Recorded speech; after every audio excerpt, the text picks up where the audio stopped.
The following program is meant for adult audiences only. If you are easily offended, you are choosing to be offended by continuing to watch. If jokes upset you, whether bad or good, you might end up crying. Being a bitch in life is difficult, I imagine, but you must find a way to continue. For all the haters and lurkers, hope you enjoy the show. For the bigot army, enjoy the show. Don't be a pussy. そうだ。テレビつけてもいいぞ。冒険アニメよりによって。サイレンサー付きの拳銃だと。ワクワク。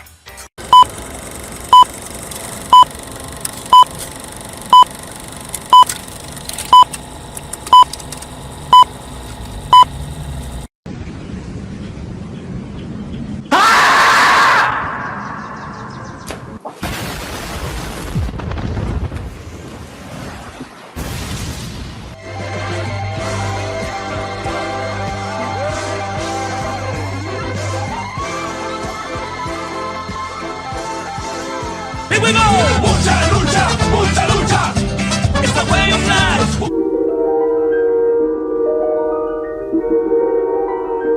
There is a fifth dimension, beyond that which is known to man. It is a dimension as vast as space and as timeless as infinity. It is the middle ground between light and shadow, between science and superstition, and it lies between the pit of man's fears and the summit of his knowledge. This is the dimension of imagination. It is an area which we call The Grifter Zone.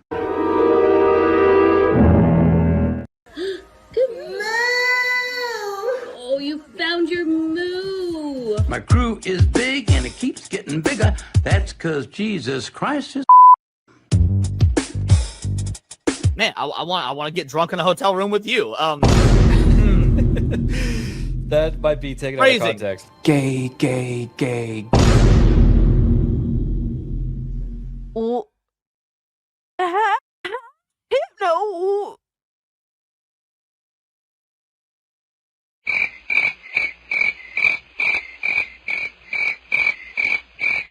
How is it my fault? What?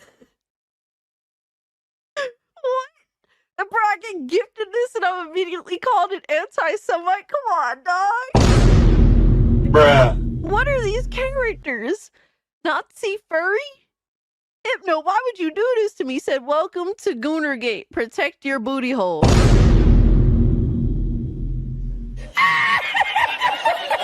up, nerds? It's Alyssa Mercante, Kotaku senior editor, and nobody even wants you here.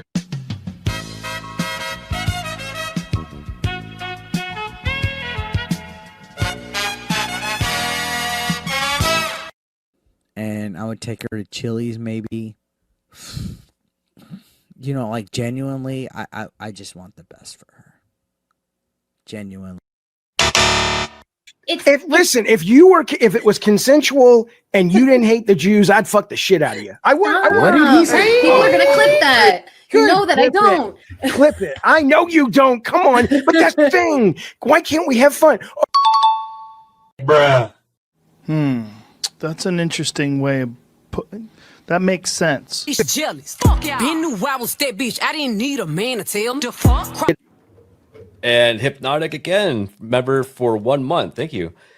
Enjoy First Berserker. What's that black stuff between an elephant's toes? Slow natives. Wait. Wild. Yeah. On the other end of the spectrum. Yes. Okay. I'd say that goes out of dad into dark, but sure, yeah. Definitely dark.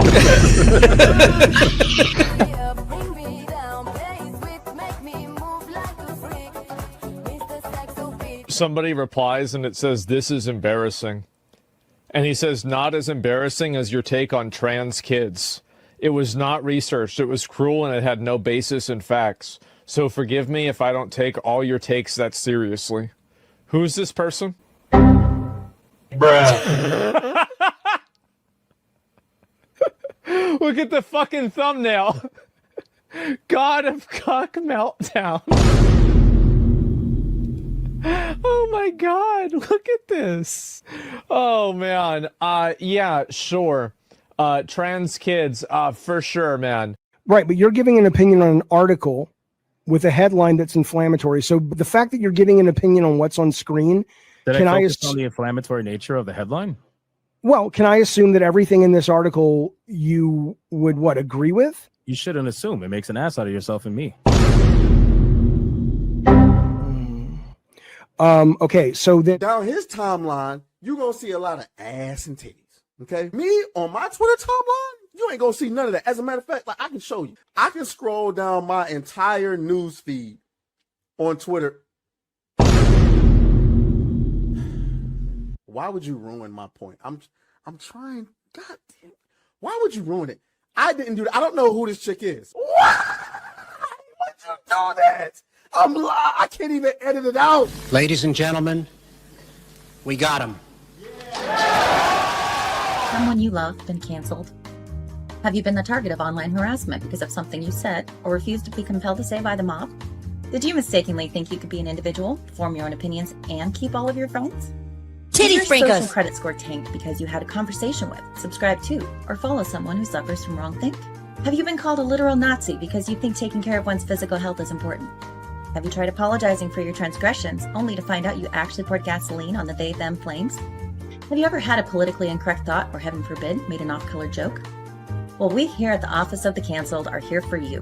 As a member of the club, we offer exclusive trading cards, flak jackets, lapel pins, access to bomb shelters, as well as audio tracks from based artists that are sure to pump you up for a day at the range and get some of that much-needed two-way therapy. Remember, folks, you're only canceled if you let yourself be canceled, and every one of those collectivist NPCs can go fuck themselves. Eating the dogs, they're eating the cats. Eat the cat, eat the cat. I'll wait some time because the longer we wait, like the more realistic it'll be, you know, when he comes back to life. The touch of the black man in a woke story. The God hand shining down, shining upon thee. White man as you lay down. Cis white man and couple in background. Understand the power of a black man is a God hand. Pro-black Twitter! I breathe life into you. One touch is not enough from greatness. One touch from the black man. Watch me do it again. Kneel and be amazed at the touch of the black man. I bring life. I bring life. Pro-black Twitter hoes! That's right! That's right! Robocock, don't clip that, no! Bruh. Oh God, that's getting clipped. Hey, yo, what the fuck? Oh shit. I was doing so good tonight too. I'm tired of you! Drop it, retard. Robocock.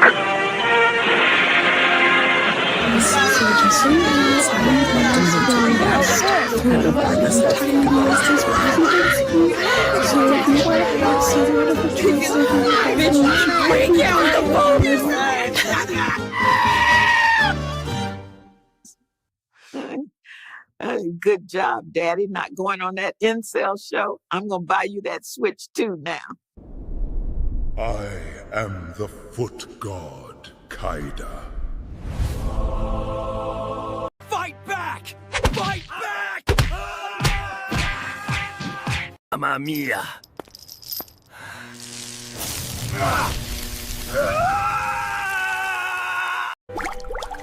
Hey, punk, you got another one to do if you still want that ad money, so let's go!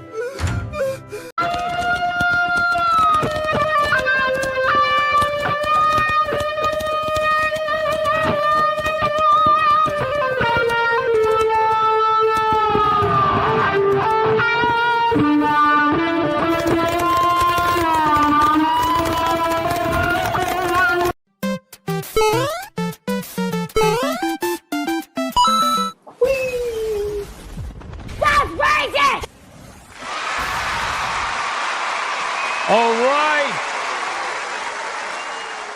Shout out to everybody. Welcome to another episode of Hypnocast. That's right. We are live, boys. We are live. We are live. We are live. We're going to dive down the rabbit hole that is known as the internet. But before we do that, you got to bring it in, boys. Come on. Hurry up. Let's go. Hurry up. Bring it in. Come on. Hurry up. Let's go. Bring it in. We got to say hello to each other. Toxic positivity, all that nonsense. We got to hug it out, man. We got to hug it out. But listen, we only got a few days left in the month. We are almost there. I just want to remind you, very, very toxically positive. Do not touch the fucking pumpkin. Just remember that. Remember that as you're hugging each other and listen very closely. If you are watching on YouTube, like the stream. Like it. Like it. Do it. If you're watching on Rumble, like the stream. If you're watching on Twitter, like the post. And if you're watching anywhere else right now, this will happen to you if you touch the pumpkin. Fight back! Fight back!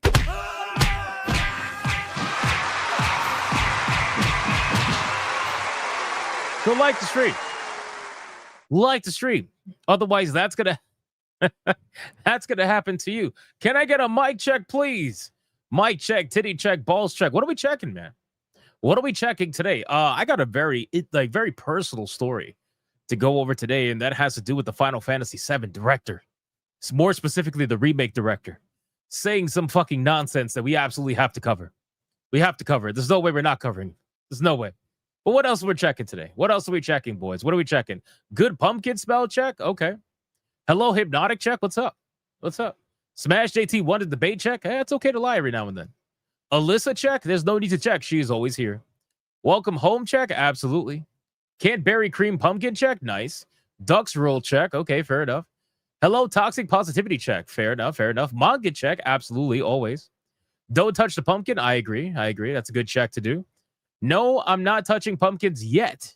Check. Okay, fair enough. Fair enough. What else? What else? Bye, buddy, girl, bye, girl, buddy, something like that. Check. I don't know. Planning on playing Risk of Rain 2. Check. Very nice. Pocket Watchers. Check. Oh, they're always here. They're always here. You got another donation. Add it to the total. The unofficial moderators are always here, ladies and gentlemen. All right, listen, man. Our ESG scores are at their maximum. We are fully funded. Like the stream. Like it. Right now. Let's do the Bigot Army roll call. Let's see who is going to get called out. I was going to say something totally different. I'm already going towards the money shot. No, it's too early. Let's do the Bigot Army roll call. Let's see who's in the chat right now, aside from former Kotaku Eurydice. And it's crazy, bro. It's crazy because I say former Kotaku Eurydice are in this chat every single stream, and I'm saying it as a joke. And then yesterday, she literally confirmed that she is in this chat all the time, bro. Like, that is... My mind is just blown. Blown, bro. How are you in a chat of someone who hasn't talked about you in over a year? It's crazy. But you're still here. Anyway, it's wild. Former Kotaku Eurydice, Black Samurais that unfortunately did exist at one point but no longer do. And people that keep trying to touch the fucking pumpkin, and you will end up like Fight this. Back! Fight back! So stop touching the pumpkin. We got Monkey Man 04.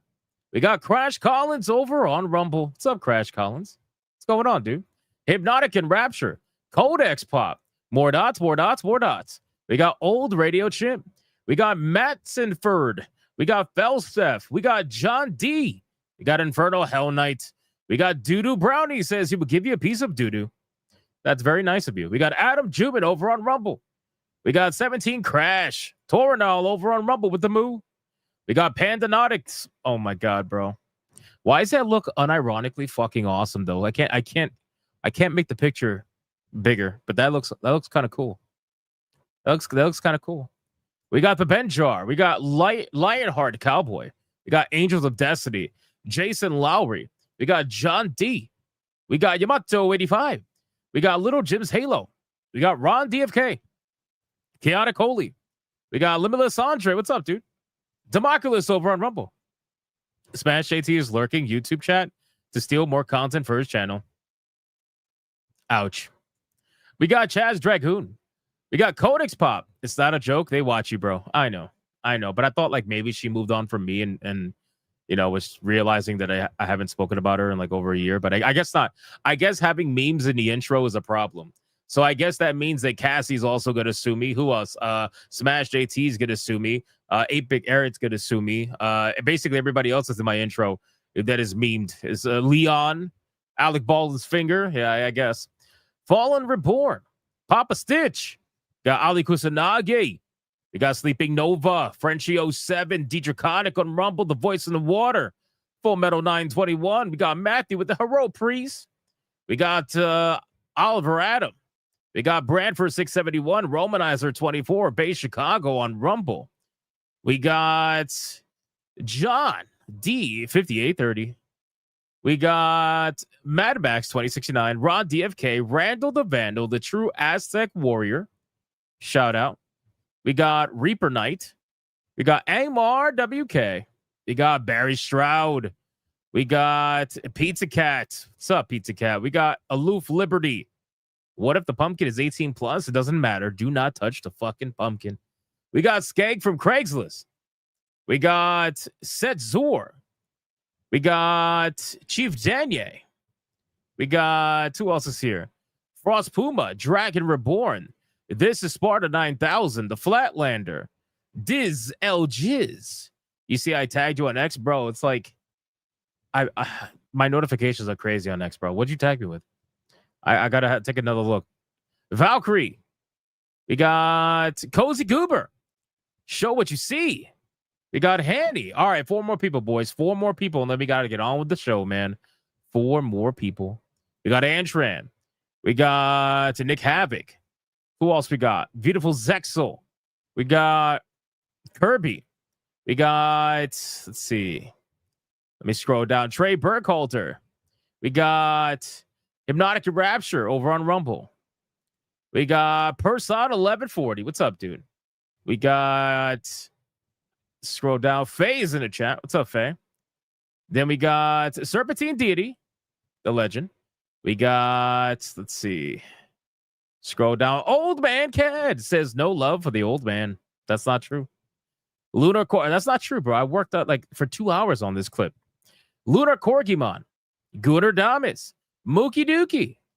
Blue Octopussy. And last but not least, we got Asura says, I'm immune to the money shot. Uh-oh. That's not true. We got Asura. We got Real GDR himself. And of course, we got Dead Ice Lock, Duggan, and Derek, not a cookie cutter. And Flip Shazam, of course. And Secret Final Boss. And Lunar Corgimon. And Assassin 86. Of course. And Diet Spam. And Elizabeth Young. Just dragging my ass up in here. Hey, yo. And Bulldog. All right, guys, listen, I called out as many people as I possibly could. Let's sacrifice your fellow Bigot Army member. Let's see who's going to get that massive money shot today, boys. Come on. It's the beginning of the week. It's the beginning of the fucking week. We're all having a good time.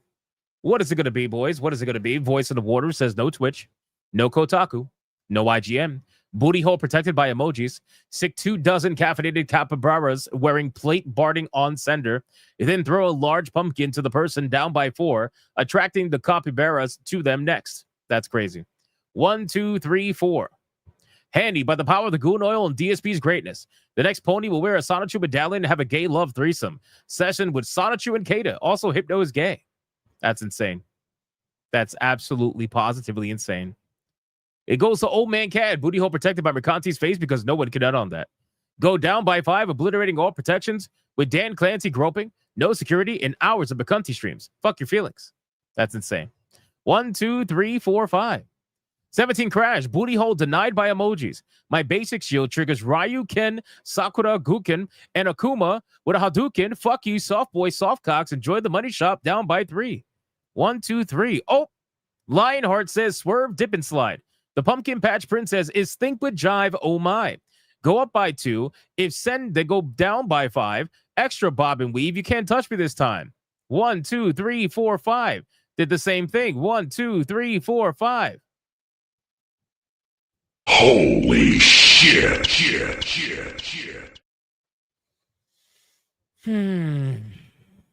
Codex Pop. Fucking Codex Pop. He would be the one to be like, give it to me, bro. Fucking Codex Pop, man. Why is it always got to be, like, half the time it's always got to be someone who desperately wants it. Mouth open, completely ready to go. It's unbelievable. They make it too damn easy. It's like, what are you doing? Well, we know exactly what they're doing. Congratulations, Codex Pop. You are the recipient of the money shot today.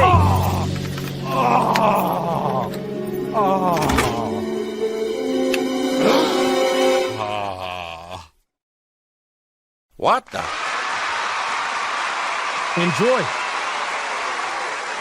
Enjoy. All right, boys, listen, we got a lot we got to talk about today, okay? Some of the main topics we're going to be covering today is, well, the first one's going to be the Final Fantasy VII Rebirth director saying something completely fucking asinine, okay? Saying something completely asinine. It was so crazy that I had to cover it, right? Normally, I would just let it go as something stupid, but I was like, you know what? We're going to talk about this today. And that is how he is telling new players that they should skip the original Final Fantasy VII and get their first impressions of the franchise from the remakes themselves. Oh my god. Oh my god. We're gonna talk about that. We're gonna talk about that because I can't let that go. I can't let that go. You guys already know. You guys already know I'm not gonna let that go. So we're gonna talk about that because it's interesting. We'll just say that. We got some indie games we got to cover. There's one particular game, one that actually got gifted yesterday, which is RV There Yet. That game is blowing up, man. This is another indie game that is blowing up massively, where it has surpassed over 100,000 concurrent players on Steam. It's fucking nuts, boys. It is absolutely nuts what these indie games are doing, and we need to talk about it, so we're going to cover it. The other main topic for the day is going to be reacting to a video from Reforged Gaming and other streamers as well that are essentially complaining that Ninja Gaiden is just not for them. It's just too hard. It's not the kind of game, that I don't want to sit there and be punished all the time. I just want to play easy games and all that stuff.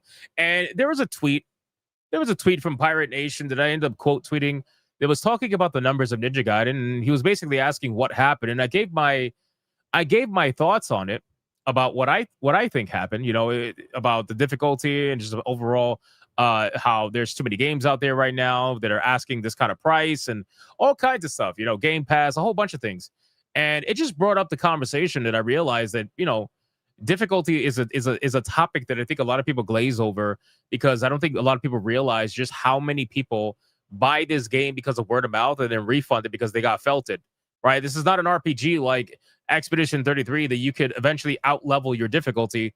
This is something totally different, and Ninja Gaiden has always been on a whole nother level. So we're going to talk about that. We're going to break down Ninja Gaiden as a whole, just have a conversation about, I guess, people's perception over Ninja Gaiden 4 and its difficulty. So we're going to talk about that. And, of course, we got some fast topics. Duck Off has passed 300,000 concurrent players.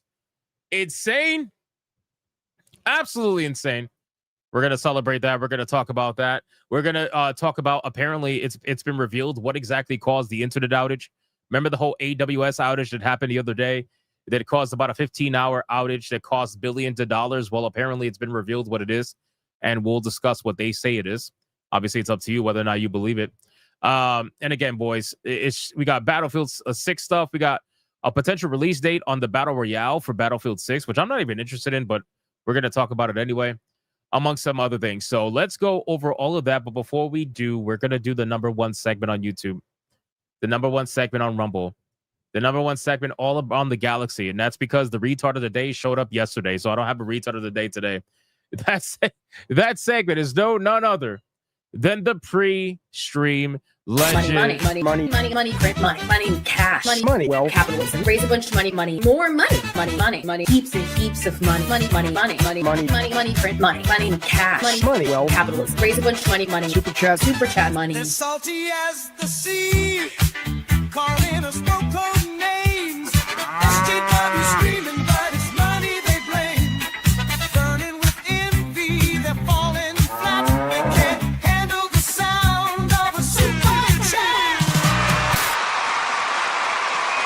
notice?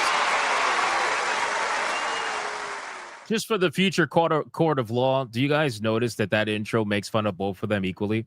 And yet there's only one of them that wants to make it seem like the entire intro is about her. It literally makes fun of both of them equally. But anyway, we already know they know that, but it's all about, trying to be the victim. Making it about yourself, of course. GDR says I can fix her. Oh, God. Well, have fun with that, bro. Have fun with that. If Smash couldn't do it, I don't know if anybody could. On that note, we are trying to get, if we get lucky today, the 482 tier 1s in a row. Are you listening, unofficial moderators? And we are trying to get to 171 tier 2s in a row. So do your best if we get the rest, and let's make sure that there is plenty to count for the unofficial moderator. You got another donation. Add it to the total.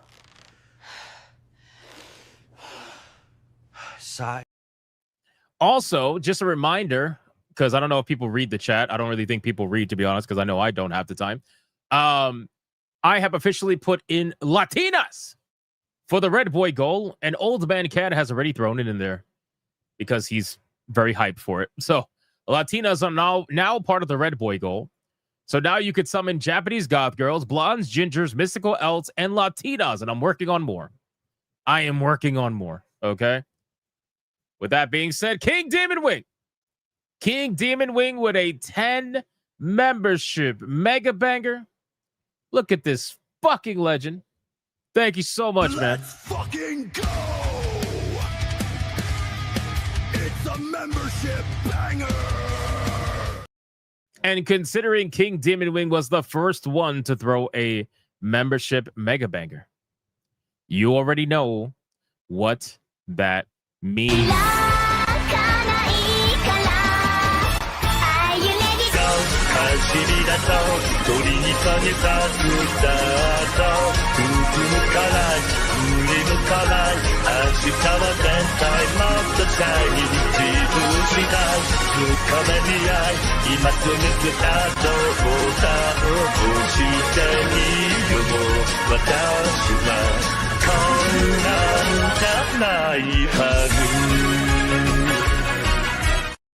Shout out to King Demon Wing. Thank you so much for the 10 membership mega banger. I appreciate that, brother. Thank you, King Demon Wing. Every fucking stream.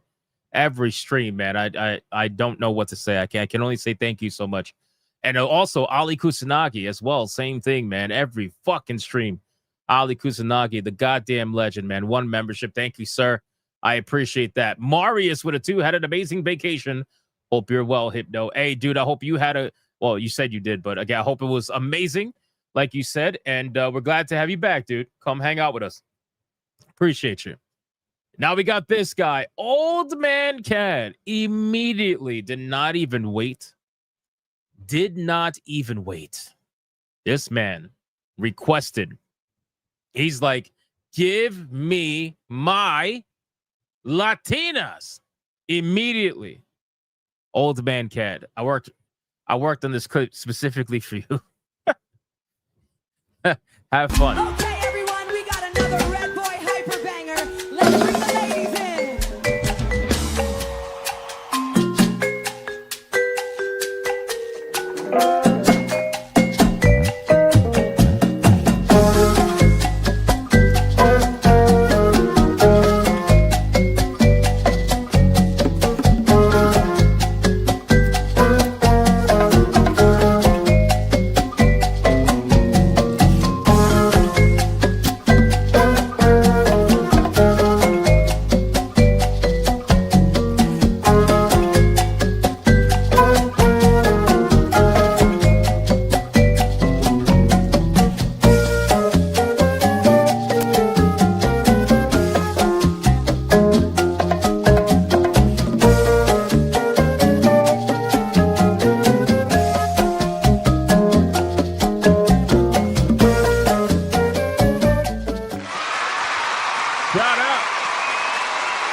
Shout out to Old Man Cad for the $100 Red Boy Hyper Banger.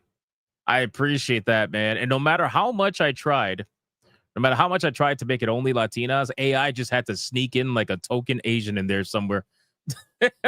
It happens all the fucking time. I'm like, what is going on here? Why are you doing this, AI? Why are you doing this? In any case, it's all good, man. Thank you so much. I appreciate that. And I tried to make the prime girls, at least the singular girls, highly representative, which I think we were successful at. So thank you so much, brother. I appreciate that. You're absolutely legendary. Legendary as always. And then we got Chaz Dragoon. Chaz Dragoon for a 5. Nice to see Ninja Gaiden continues the tradition of separating the strong from the weak. Bro, it's every Ninja Gaiden has done that. Every single Ninja Gaiden has done that, bro. Every single one. It's amazing. It's amazing. Where the Korean ladies, I'm working on it, man. I'm working on it. God, these clips are not easy to put together, especially when you got minimal time, but I'm working on it. Before you know it, we're going to have more fucking clips than Pokemon. Barry Stroud with a 2. It not paying your exorcist gets you repossessed. There you go. Shout out. BioT Wolf with a 5 says, why did the pumpkin take a detour to avoid a seedy part of town? Oh my God. What did the pumpkin say to its carver? Cut it out.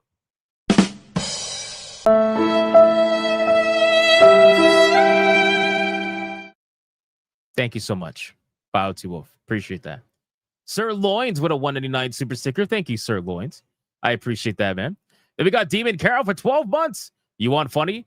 The Wokies are melting down that the Chuds and me are keen to play a Sister of Battle in Bolt Gun 2. Really? I saw that announcement. That's actually one of the topics today. I'm excited. What's the problem? What's the problem, bro? Oh my God. I'm not even gonna bother. It's literally shadow boxing what you think people are and then fighting them on Twitter. I say this all the time, bro. I literally say this all the time because it's true. These people are not fighting us. These people are fighting what they perceive us to be. And then they go out there and then they act shocked when we don't give them what they want, or what they think is going to happen. It's like, what are you, stupid? Anyway, Ron DFK with a 2. Why are ducks so mean? They use foul language. Nice one. And then we got Chaz Dragoon with a 2. How about blonde, mystical, goth, Latina, Asian? All right, that's a lot. That's a lot. Let's keep it a little separate, shall we? Flip Shazam with a 2. I've got to stop watching this channel at work. Probably a good idea, but, we love you for it anyway. Of course. Then we got Beautiful Zexa with a 5. I'm back from my amazing trip in Puerto Rico. And also, what if Alyssa Mercante has loving feelings for you since she's at the chat at the time? I don't reciprocate. And whatever happened to no means no. You know what I'm saying? Real GDR with a 5. Can I get morbidly obese elves rolling around catching vegan food in their mouths and bikinis? Sure. Are you going to donate $100 for it every time? Then I'll work on it. Gaming Delusions for a 5. What's the difference between a baby and a feminist? The baby will grow up and at some point stop crying. Based. It's fucking based. The dirty pumpkin for a 2 says I'm being touched. Bro, what is this fucking profile picture? Do not touch the fucking pumpkin. What is this profile picture, bro? Why are we doing this? Why are we doing this? I don't understand. We got Clippy with a 2 says legit didn't know about Bolt Gun 2. I bought it. Oh, dude, I don't know if you were watching the stream at the time, but we talked about Bolt Gun 2 like what, a month or 2 ago? I think. I'm almost positive we talked about Bolt Gun 2 a month or 2 ago. We also talked about Bolt Gun, that typing game or whatever. Talked about that. So, yeah, I don't know. Shout out, though. I appreciate it. Okay. Where are we at? Rumble, you awake? Torinol with $1. Optimism unites us. The great pumpkin approaches. I don't know about that. Deidre Kotick with a 1 gifted membership. Thank you so much. I appreciate that, dude. Thank you. And Sir Loins with $1. The fact it took you this long to add some sexy and toxic big booty Latinos makes me question your heritage and sexuality. Oh, hi, Alyssa. You don't understand. Fuck you, man. All right. I've been trying. It's tough out here. You know what? I'm just gonna give up all the gaming streams and start making my AI clips with all my free time. How about that? No, people would be very upset if I did that. I'm not gonna do that. I would be very upset if I did that. Okay, I think. Hold on, wait. We got one more. Adair Soto with a two says quack quack. You big O's. I guess he forgot the T. He forgot the T. But there you go. Let's see. Okay, that's it. We are fully caught up everywhere. Shout out to you guys for the amazing free stream support. Thank you so much. I greatly, greatly appreciate it. And like I said, if we get lucky, we are trying to get to 482 tier 1s in a row and 171 tier 2s in a row. Thank you so much. I sincerely appreciate you guys' support. All right, let's get into let's get some fast topics. Okay, we're gonna do fast topics first, and then we are gonna cover obviously the main topics. First things first, ladies and gentlemen. Usually we start off with funny clips, but I gotta be real with you. This in and of itself is hilarious, and I want to just cover it very, very quickly. So remember the other day when we covered the allegedly sexual assault? Big Shirley Love with a 2. Where's Atreus at? Oh my god. Oh my god. Good job, Daddy. Not going on that incel show. I'm going to buy you that Switch 2 now. Oh my god. That's nasty. Adair Soto with a 2. It wouldn't let me. Oh, that's not good. Shout out to Adair Soto. Thank you, bro. Sir Lloyds with $1 says AI clip grift. Let's go. Yeah, I could definitely do that. So we covered the sexual assault, allegedly sexual assault, right, the other day over on about Twitch, right? And remember when this girl got banned? We actually, I don't even think I got to talk about it. So when I first talked about it, her and the other girl who did it against the guy live for everybody to see, they were not banned at the time. Then the next day after covering it, come to find out they got banned. So Yeet ends up putting out a tweet the other day, and Yeet says Nina Lynn has been banned on Twitch. And so I ended up posting a day ago. You could see here on the bottom, it says a day ago. I ended up posting asterisk for 1 day because I was just predicting that she was going to be banned only for 1 day for this sexual assault. And people were like, no, this is serious. It's got to be like 7 days minimum, 30 days, whatever. And I'm like, nope, I'm going with a day. That's what my gut's telling me. My gut's telling me a day. So that's what I said the other day. Come to find out today, Nina Lynn has been unbanned on Twitch after 1 day and 20 hours. I was 4 hours away from being wrong. I was 4 hours away from being wrong. She got unbanned after 1 day, ladies and gentlemen. 1 day and some change. So then I ended up saying, called it, because again, Twitch is a fucking joke, bro. Twitch is a fucking joke, and we all knew that this was going to happen. I need people to understand there is only a couple of serious offenses on Twitch, right? And those serious offenses is basically speaking anything that's not progressive politics, calling a woman fat, whore, ugly, or whatever.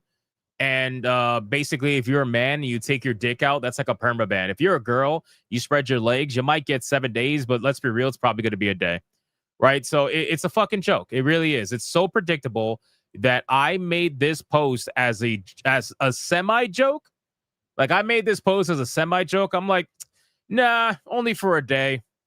And then come to find out, I was right. Kind of sad. So you don't actually know if it's a guy or a girl with Nina. I mean, I don't know, but all I know is it was a guy who ended up getting allegedly sexual assaulted on camera for everybody to see. So, there you go. Did you listen to that Dan Clancy AI song? I did not. I saw it though on X. I just haven't had a chance to hear it, man. All right, let me X that out. let's talk about this now. Let's go over let's go over this shit, man.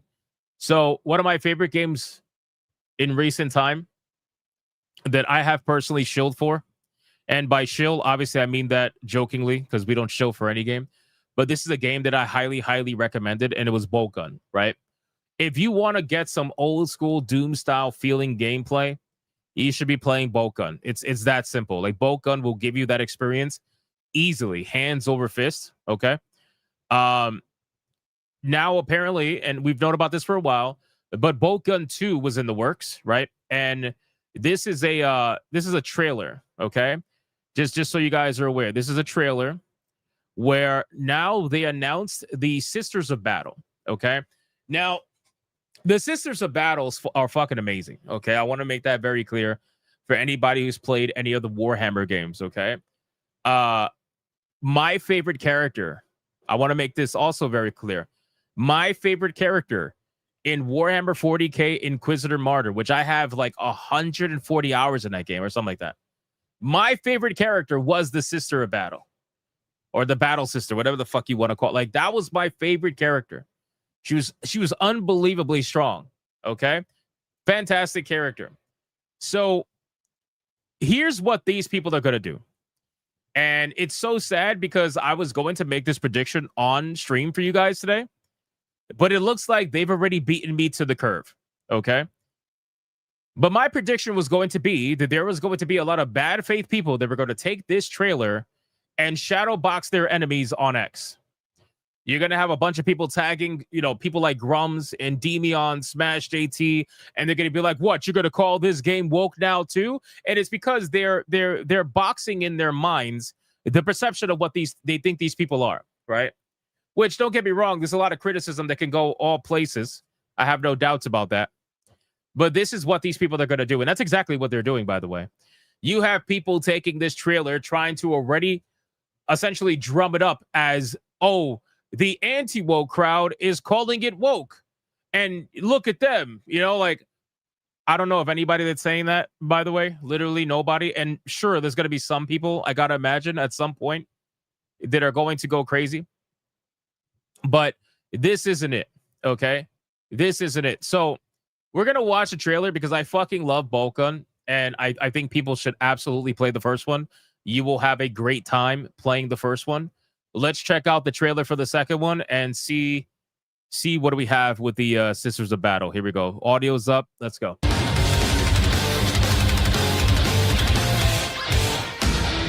I'm already bricked because of the music, by the way.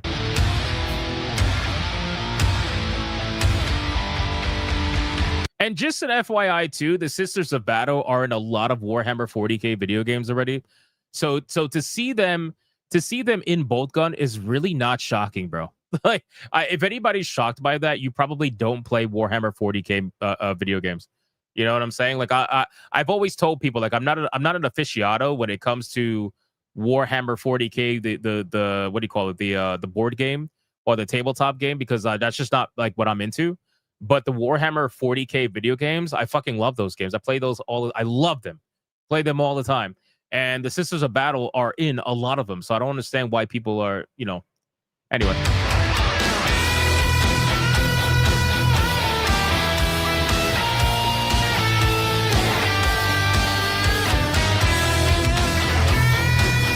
Nice.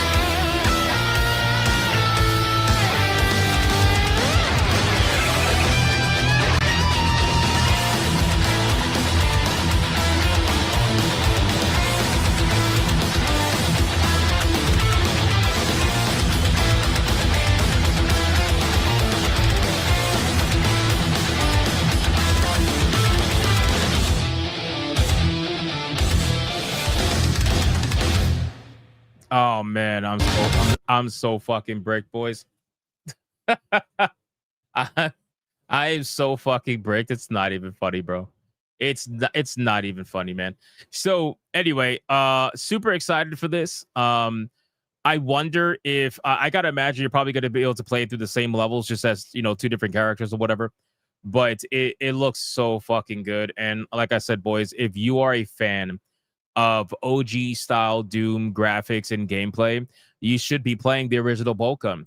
Bolt Gun is super affordable, even when it's not on sale. But obviously, I will always tell you to buy it on sale.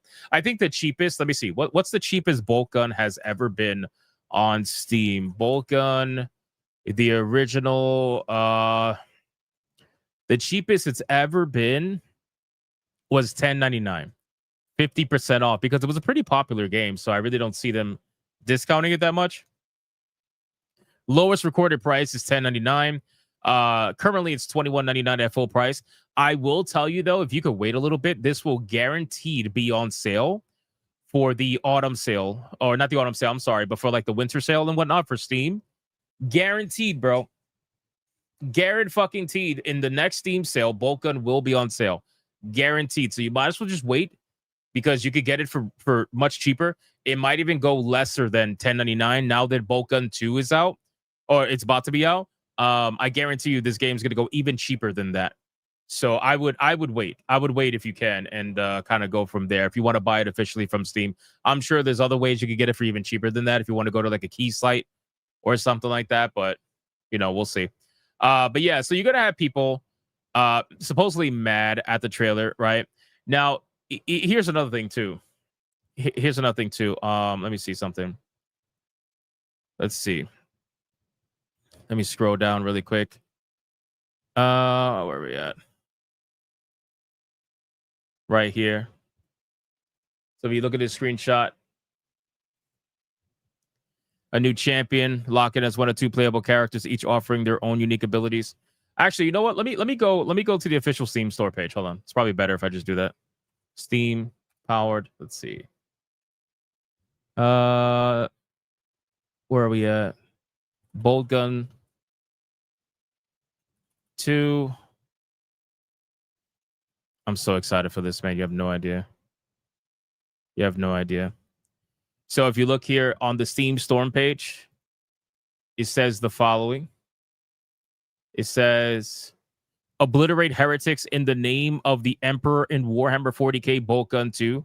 Play as Ultramarine Malium Cato or Sister of Battle Naira Veyrath in this sequel to retro FPS Warhammer 40k Bolt Gun with more enemies, more weapons, and new ways to purge.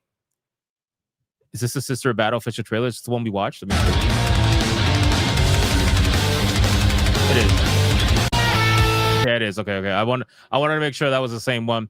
So out of curiosity, what I wanted to do is I wanted to go to the Steam forums and see if there's anybody complaining about this, like legitimately complaining about this, or if there's people trolling in the Steam forums. So let's see what we got going on here. Let's see, because I'm sure there's going to be a lot of trolling going on. All right, the sequel nobody asked for. Okay, let's see what we got here. By Renowned Gaslighter. Come on, bro. You know what's hilarious? So you guys know, like, this is what the journalists will take and then run with as a story, right? They'll run with it as a story. They'll go and they'll make an article and there'll be like XYZ person on the Steam forums or XYZ Redditor. XYZ Redditor is saying, the game's woke. And then they'll take those people and then lump them in with every person they hate online, right? To try to make it into something that it's not. It's so fucking annoying. It is so fucking annoying. Anyway, so let's see. Renowned Gaslight, the sequel nobody asked for. The first game was already significantly mid. What was the point of making a sequel that looks exactly the same with likely little more added besides some weapons and more bland levels to trudge through with little challenge? Yeah, that's gaslighting to the max. Sisters of Battle this time. Let's see. Cool, but still worried by the samey vibe somehow. What, bro? Like, it's okay, I guess. I don't understand. Let's see. Game needs way more enemy variety. Let's see. I want to just see if there's anybody complaining. This looks the same as Bolt Gun, but it looks more like a DLC than a sequel. Things I want. Only 12.9% of people beat Bolt Gun. Let's see. Co-op, nope. So far, more people are not complaining. People are not really complaining, which goes to show like this is not really a thing. This is going to be completely made up by people over on X that are trying to take something that now has a female character alongside a male character and they're gonna be like, "Oh, the anti-woke are calling it woke," and it's like, where did you see that? Where did you hear anybody say that? And then they'll quote tweet some random person on X. I think I have an X post. Let me see. I have an X post. Let's see. I don't know what this is about. Let me see. So, oh, I get it. I 100% get it. It's just silly how many people got rage baited by someone claiming that Warhammer 40K Bolt Gun 2 will have you play as Sisters of Battle. Oh, so they were trying to misrepresent it.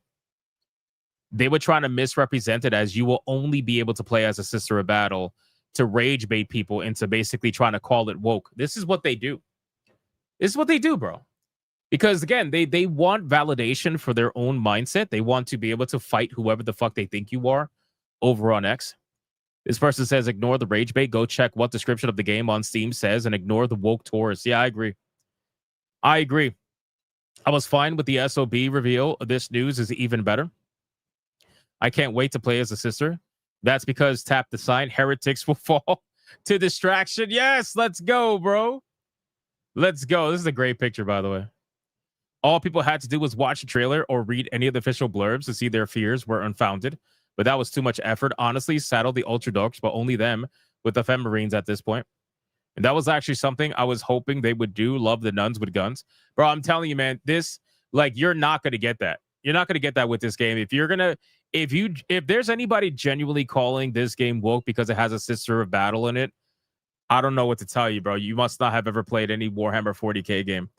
And I don't mean that to be disrespectful. I'm just telling you, seriously, in Warhammer Inquisitor Martyr, the moment I had the Sister of Battle unlocked, and she's just fucking unbelievable. It's such a good character. It's not even funny. And that's only the one that I can most recently mention.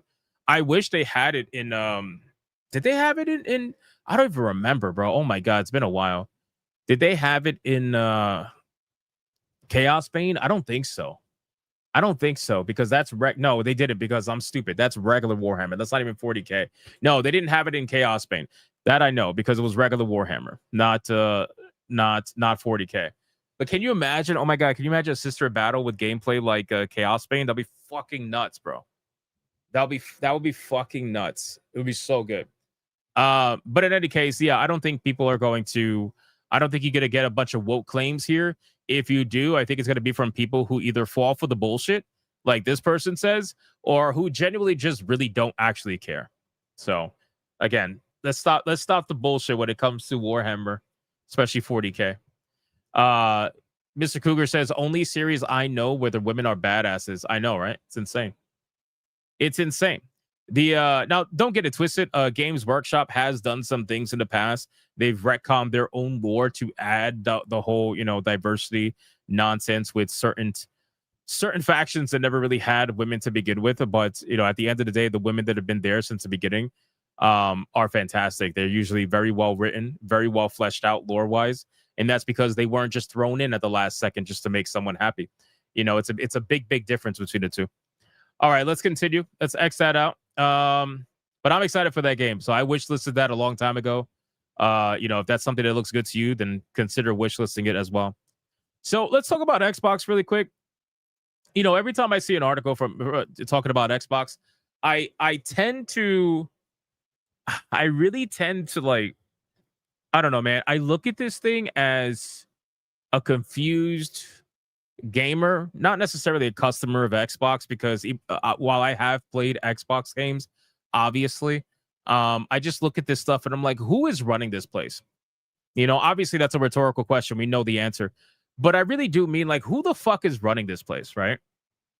Because according to an executive over at Xbox, their biggest competition is not another console, but TikTok and movies.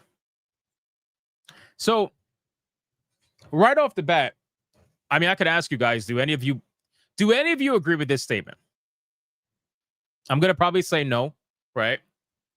I understand what he is probably trying to say, but I think a direct say like that is not exactly the best thing to do. It's kind of fucking stupid, right? That doesn't quite make sense at all. This definitely looks like an out of touch executive, but in any case, Xbox Studios boss has claimed that Microsoft no longer sees other consoles as its biggest competition. Well, that's because you don't have a console that is actually competing, my guy. Like, you're not actually competing. You are not actually competing. How can you say that you don't view other consoles as competition when other consoles haven't looked at you as competition for the longest time? Like, what are you even saying? Doesn't make any sense. Anyway, of course his name is Booty. Of course his name is Mad Booty. Oh, you found your moo. Good job. Where'd that come from? Oh, wow. His name is Booty. Anyway, the president of Xbox Game Content. Wait a second. Hold on. The president of Xbox. His last name is Booty. Booty Adams specifically shows for Xbox. There is a conspiratorial connection there. Okay, Matt Booty giving free codes to Booty Adams. There is some level of connection there that I feel like needs to be explored a little bit. It's starting to come together. Exactly. Yeah, I'm starting to figure it out. I'm starting to figure it out. Anyway, it's fine. Anyway. So he discussed the gaming division's multi-platform strategy in an interview with the New York Times, published to coincide with the news that Xbox's historical flagship franchise, Halo, is coming to PlayStation for the first time. Commenting on the decision, Booty claimed that bro, how can you write that and not like laugh? Booty claimed that consumers are no longer having a strong attachment to the devices they use to play games. That is such fucking bullshit. That is literal bullshit. Because all you have to do is look at the public discourse over gaming, and you'll realize that there are people that are still very much, pro one thing or the other, right? Look at Nintendo gamers. Nintendo gamers, you think they love their systems. They are literally Nintendo fanboys. Especially in Japan, this is like a thing, right? But in any case, we are all seeking to meet people where they are, he said. Our biggest competition isn't another console. We are competing more and more with everything from TikTok to movies. So I think what this is him trying to justify why they are switching to Game Pass focus, in the sense of they don't really care about the hardware anymore. They care more about the focus of Game Pass. Honestly, I wouldn't be surprised if the next Xbox console is going to be a 2-in-1 console, where you're going to have the ability to use a dock that is going to be more like a traditional PC. And then it's going to have a mobile variant that can undock from the PC that you could take with you at any time and play mobile and utilize Game Pass in order to do it. I think that it's a possibility, In the same interview, Booty briefly commented on the 9,000 company layoffs earlier this year, which saw the cancellation of numerous games and the closure of the initiative.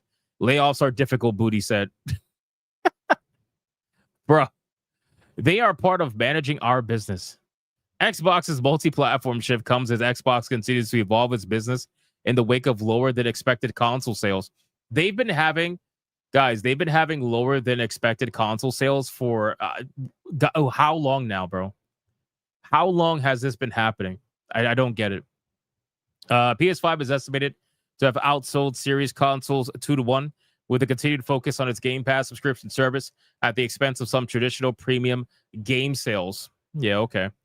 Xbox shift to multi-format releases started in early 2024 when Microsoft Gaming CEO Phil Spencer announced just 4 games from its first-party lineup would be coming to rival platforms, claiming that the ports were not a change to Xbox's fundamental exclusivity strategies.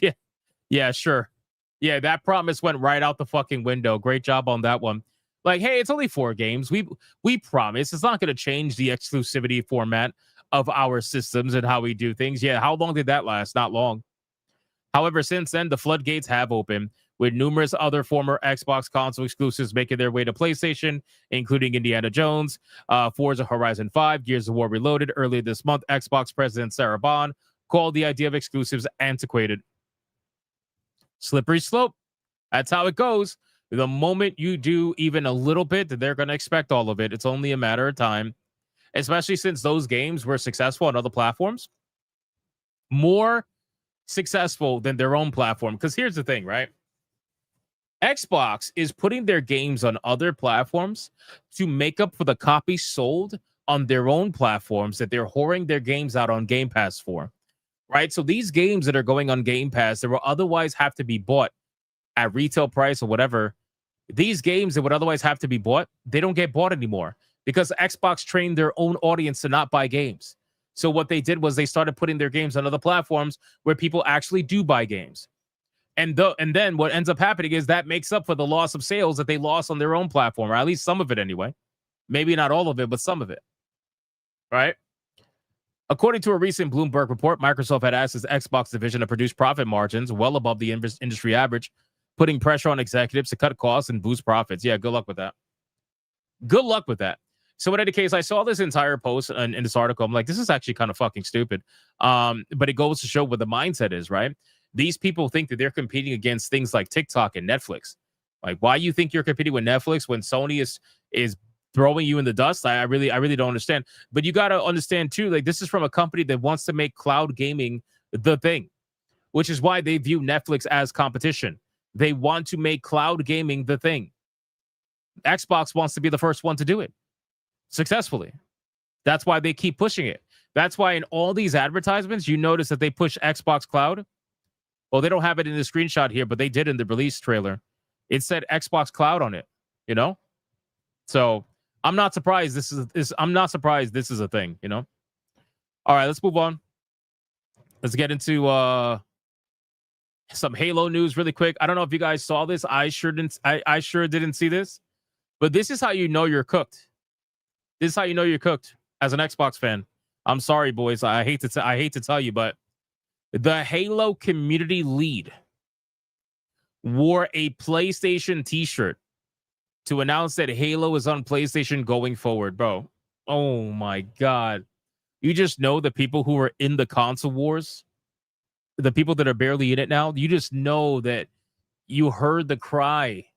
You heard the crying out to the masses when they saw the Halo Xbox community lead walk out on stage with a PlayStation t-shirt. It's like, sup, guys? Oh,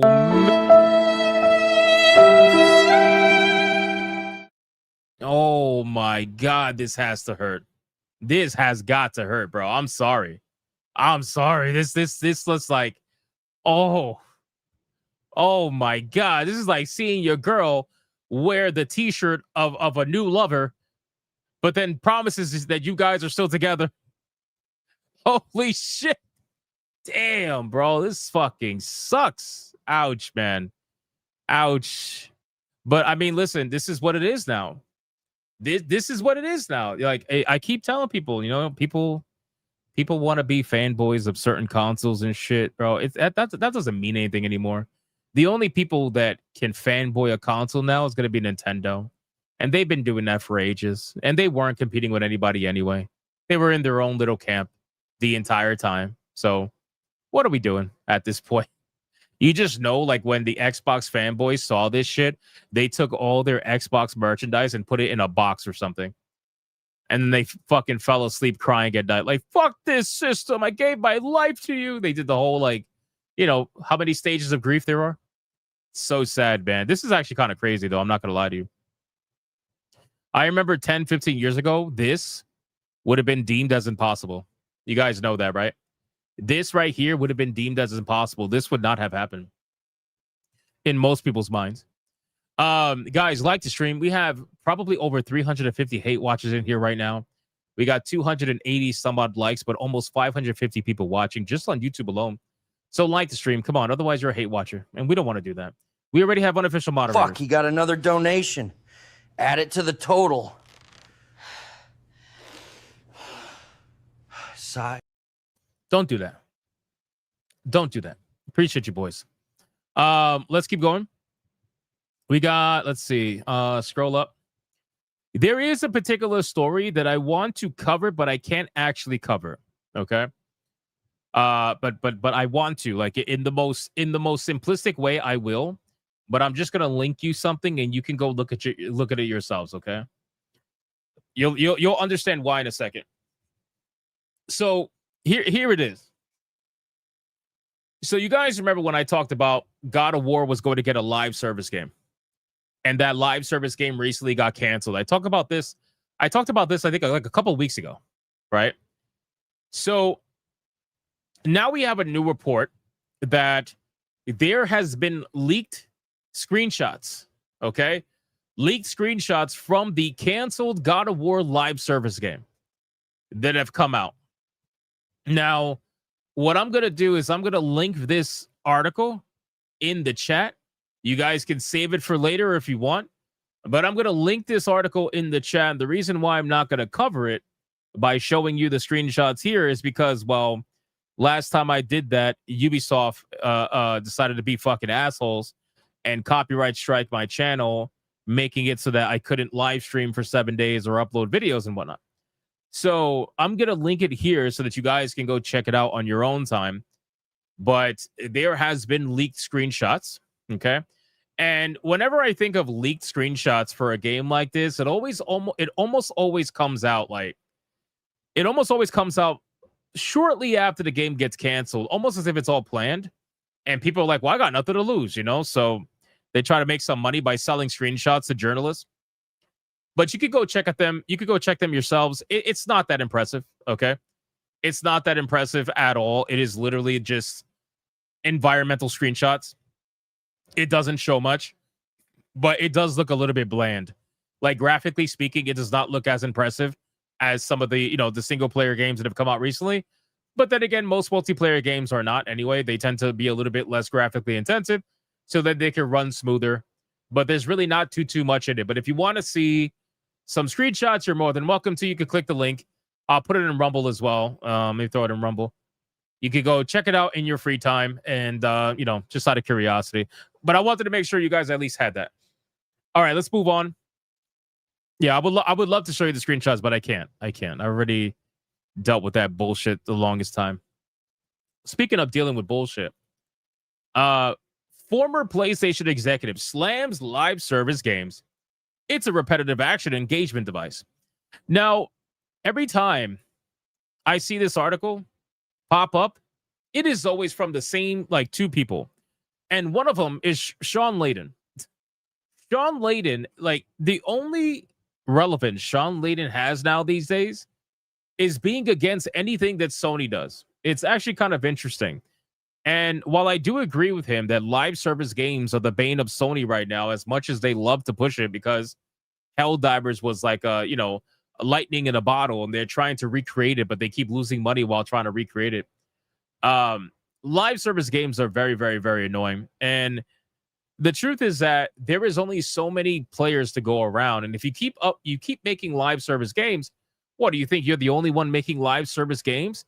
The live service game market is so flooded that unless it's something that becomes super popular and viral, the chances of you profiting off of a live service game in today's market is almost slim to none. Also, Sony tends to make everything the fucking same. They don't tend to differentiate too much. Their stories are almost all the same. But again, I think this is a bad, this is a bad move on their part to constantly focus on live service, especially after what happened to Concord, right? Now, another prime example of that, and I haven't actually checked this game out in a long time, so I want to check it out and just to see how it's doing. Let me not say anything. Hold on. Let me see. Let me see how this game is doing. So, okay, pretty much what I thought. Maybe a little bit better than what I thought. So, Elden Ring Night Rain is a prime example. It's a prime example, in my opinion, of not everything having to be a live service game. Now, that's not to say that this game's doing bad, because 36,000 concurrent players for a live service game is pretty decent, right? I feel like that's monetizable. I feel like this game hit these numbers strictly because it was off the back of Elden Ring. It was obviously a lot bigger. Now, in terms of who's playing what more, I don't know. Let's see. There are more people playing Elden Ring right now than there are playing Night Rain. But the 24-hour number is in the favor of Night Rain. Now, keep in mind, Elden Ring is obviously a lot older compared to Night Rain. So there's that. But this is a prime example of not everything needs to be a live service game. And the truth is that you didn't need this game to be live service to have people playing it the way that it is right now. You know what I mean? You didn't need it. You didn't need that kind of thing. You didn't need it to be multiplayer. You didn't need all that. You just needed it to be another Elden Ring game, in my opinion. But unfortunately, they didn't do that. Because as you can see, standard Elden Ring has people playing the game just as much as Night Rain, and that one's the multiplayer-focused game. So why would anybody want to play that? You know? Night Rain is not a live service game. I mean, it's a multiplayer-focused game, for sure. That they're going to try to monetize, I got to imagine. I mean, they already have DLCs for this. Now, granted, they're mostly digital upgrade stuff and whatnot, but I'm sure they're going to try to monetize the shit out of this one. I just find it an interesting decision, in my opinion. And it really feels like this is a DLC sold as a full game, which is kind of weird, you know? But in any case, the live service focus or the multiplayer always focus, the DLC hasn't come out yet. Oh, it will. That's exactly my point. They could have did DLC with a single player game. Why did they have to make this a multiplayer game? You know? And I understand you could play it solo. And did they eventually patch this game where you can actually play it solo? Where it's not like the bad way to play the game? John says, I already forgot Night Rain existed. I agree about the DLC part. I tried Night Rain and I was like, yeah, I'm good. I'll go back to it eventually. I will. I know I will. But as of right now, I'm good. I'm good. I don't view it to be a Dark Souls game. It plays way too fucking fast to be a Dark Souls game. It just plays way too fast, in my opinion. But in any case, it's perfectly fine. They changed some mechanics so that it's good solo. Oh, that's good. So maybe I'll check it out again now that it's good solo and I can play it like a regular Elden Ring game. Because that'll probably be more interesting to me than playing it multiplayer focus. Because if you guys ever saw me play Dark Souls games or Souls-like games, what don't I do? I don't summon people I don't summon people at all. Like that's like one thing I don't do. Even in in First Berserker, which is not really a Souls game, it's more of an action game. But I didn't summon people in. I don't like summoning people in. I like fighting the enemy myself.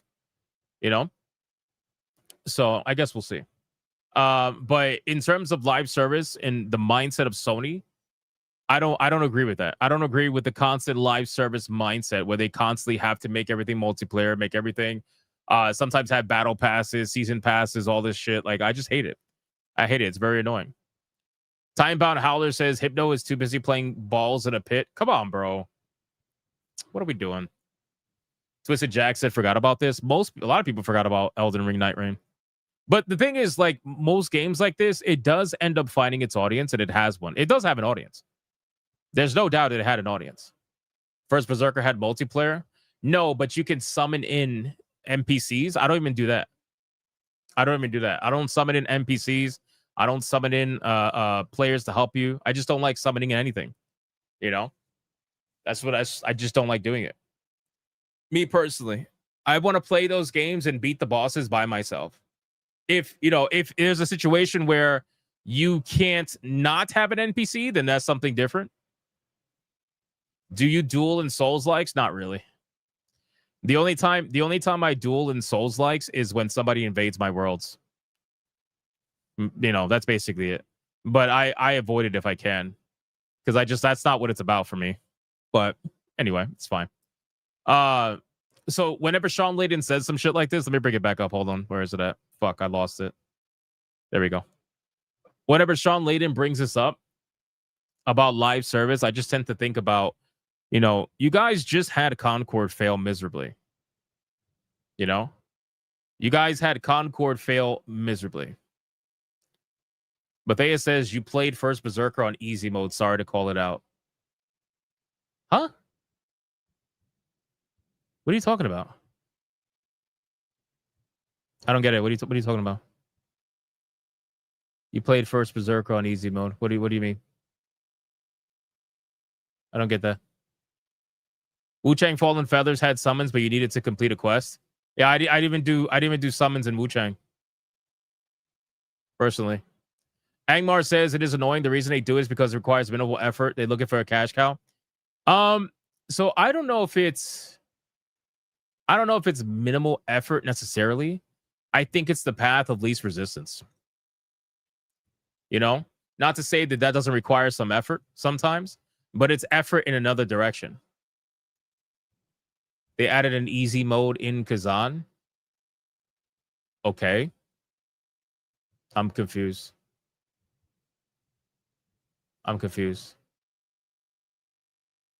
You didn't play it on normal? I know, because I did. Respect, though. What?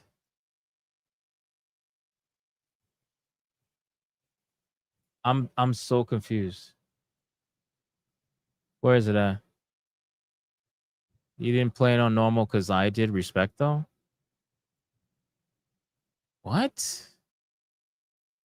Am I getting trolled? Am I? Hold on. Give me a second. Give me a second. 1 second. Stop acknowledging them. I can't though, because this is so confusing to me. Hold on. Wow, I've played a lot of games recently. Holy fuck, this playlist is insane. This playlist is insane, bro. What the fuck? What the fuck? That's crazy. How come in... That's weird. Why is it that when you go on a playlist, it doesn't give it to you in numerical order? Why is that a thing? Now I have to go into the studio. That's so weird. Hold on 1 second, boys. That is the weirdest thing. It's a kid hypnotic. Is it a kid? I don't know. I don't even know anymore. Who knows on the internet anymore? Yo, Jeremy Webb. Suddenly nothing else matters, bro. Jeremy Webb for 12 months. I'm back for good. Yo. It's a fucking party.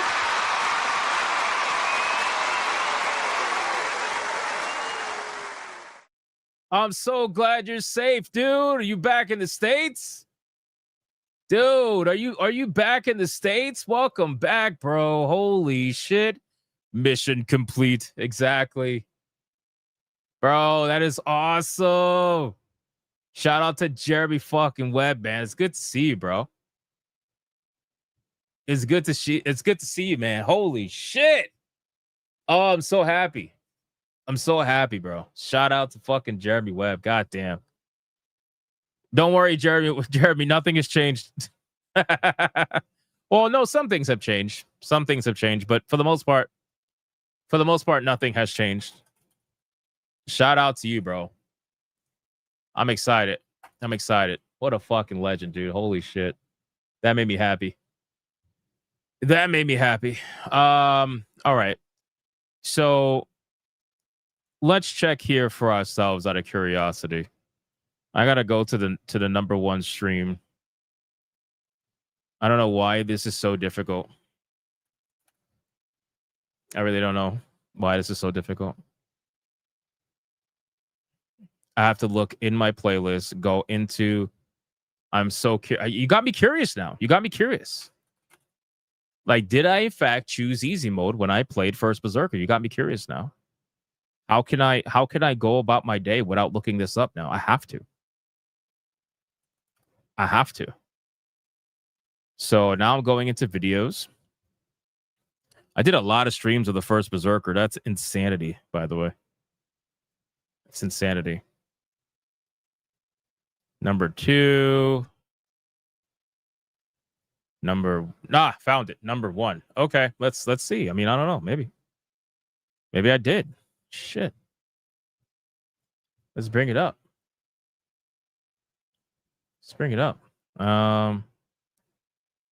Let's go.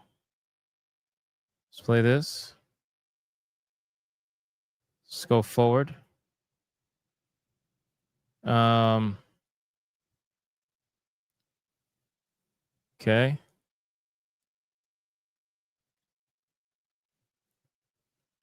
I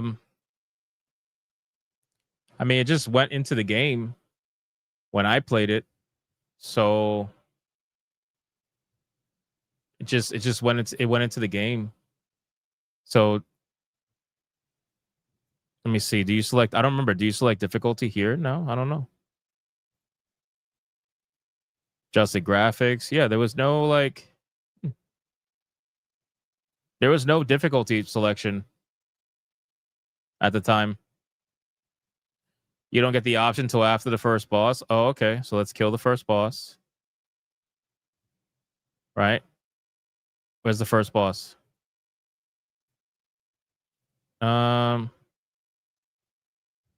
Right here. Is it here? I died. Let's see. So where do you select it now? I killed the first boss. Hypnotic, when you played the game when it came out, it was on normal. Yeah, because I didn't have any like I don't remember the option. I just went into the game. So anyway, the answer is I know for a fact I played it on normal. But now what the guy doesn't realize is now what they did is they changed it. Or something like that. I don't know. They changed the names of it. Where now it doesn't mean what it used to mean. It's a new option. Yeah, I know. It was before they added an easy mode. I know. So what they did was, so they added an easy mode, right? And then the regular mode is now called hard mode or something. I don't know. I don't understand. Matthew says, okay, I believe you. I know you believe me because I knew I played on the normal mode. But there you go. Derail the stream for 10 minutes. Okay, let's continue. First off, I want to catch up on Superchats because Jeremy Webb's in here, man. That fucking legend. I want to call him out again. Where are we at? Clippy with a 2 says booty in this case means what it means. Microsoft cooked. True. Clippy with a 2, Steam Deck, Steam OS, Linux is 33% faster versus Windows 11. You know, the Windows handhelds that are supposed to be similar to Steam Decks, they're actually rated much worse in performance compared to the ones that run on Steam OS or Linux or whatever. Like they are way worse in almost every aspect. It's kind of crazy, to be honest with you. Hickory Excalibur with a $20. Here we go! Mucha lucha! It's the way of life! Mucha lucha! He says by Bolter Shell, Flamer Burst, and Meltablast, the mutant, the heretic, and the traitor alike are cleansed of their sin of existence. So has been for 5 millennia. So shall it be until the end of time. What a badass comment. What a badass comment. Shout out to Hickory Excalibur. Thank you so much, brother, for the 1999. I appreciate that, man. Fucking legend. Clippy with a 2, same soulless look in Galemont, Wilson, Kotick, etc. True. Absolutely true. Speedy Cake with a 10 says, bit of humor for you. I tried to get back together with my ex-wife, but she knew I was only after my money. Okay, that was kind of funny. I shouldn't have laughed at that. Jeremy Webb, again, the legend is back. I'm so excited you're safe, dude. Gray the Merchant with a 2. Jeremy, you legend. Welcome back, brother. Shout out, man. Sincerely, it's fucking amazing.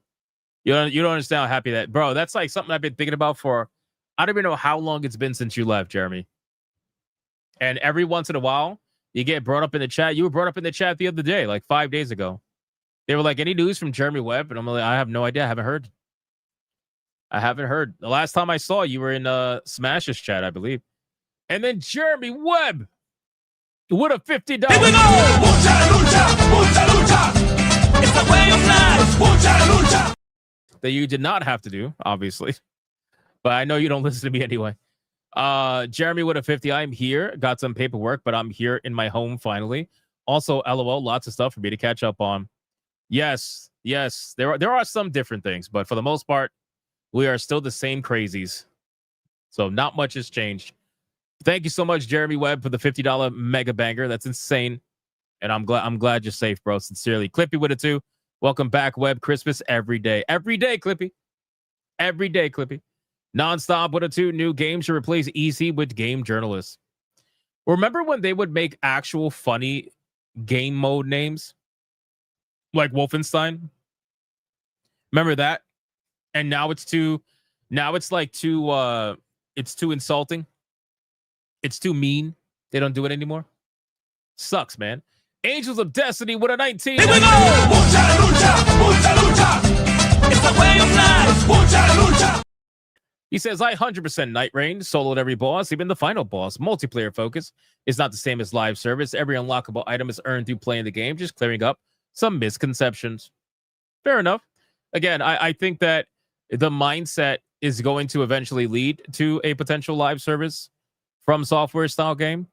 You can kind of see how they are changing their mindset slowly but surely, especially working with Sony. I just don't like it. I don't like it. You know, it's like Elden Ring Night Rain wasn't very hard for them to make, right? Because for the most part, they just take what they already had and kind of redid it a little bit and turned it into what it is now. But if Elden Ring Night Rain was a success, and it was, like, for all intents and purposes, because I can't imagine that their budget was very high on Night Rain, considering that most of the assets are all reused with some new stuff thrown in there. I can't imagine it's very high. So the amount of money they made from that and continue to make from it, I think is going to encourage them to eventually make a live service style From Software game, or Elden Ring game, if you want to use Elden Ring's namesake. That's what I think is going to happen, which is why I don't like it. I just like Souls-like games to be what they are, you know. And the gameplay is what turned me off the most.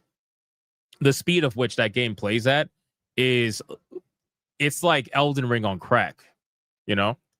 But again, that's just my thing. Let me see.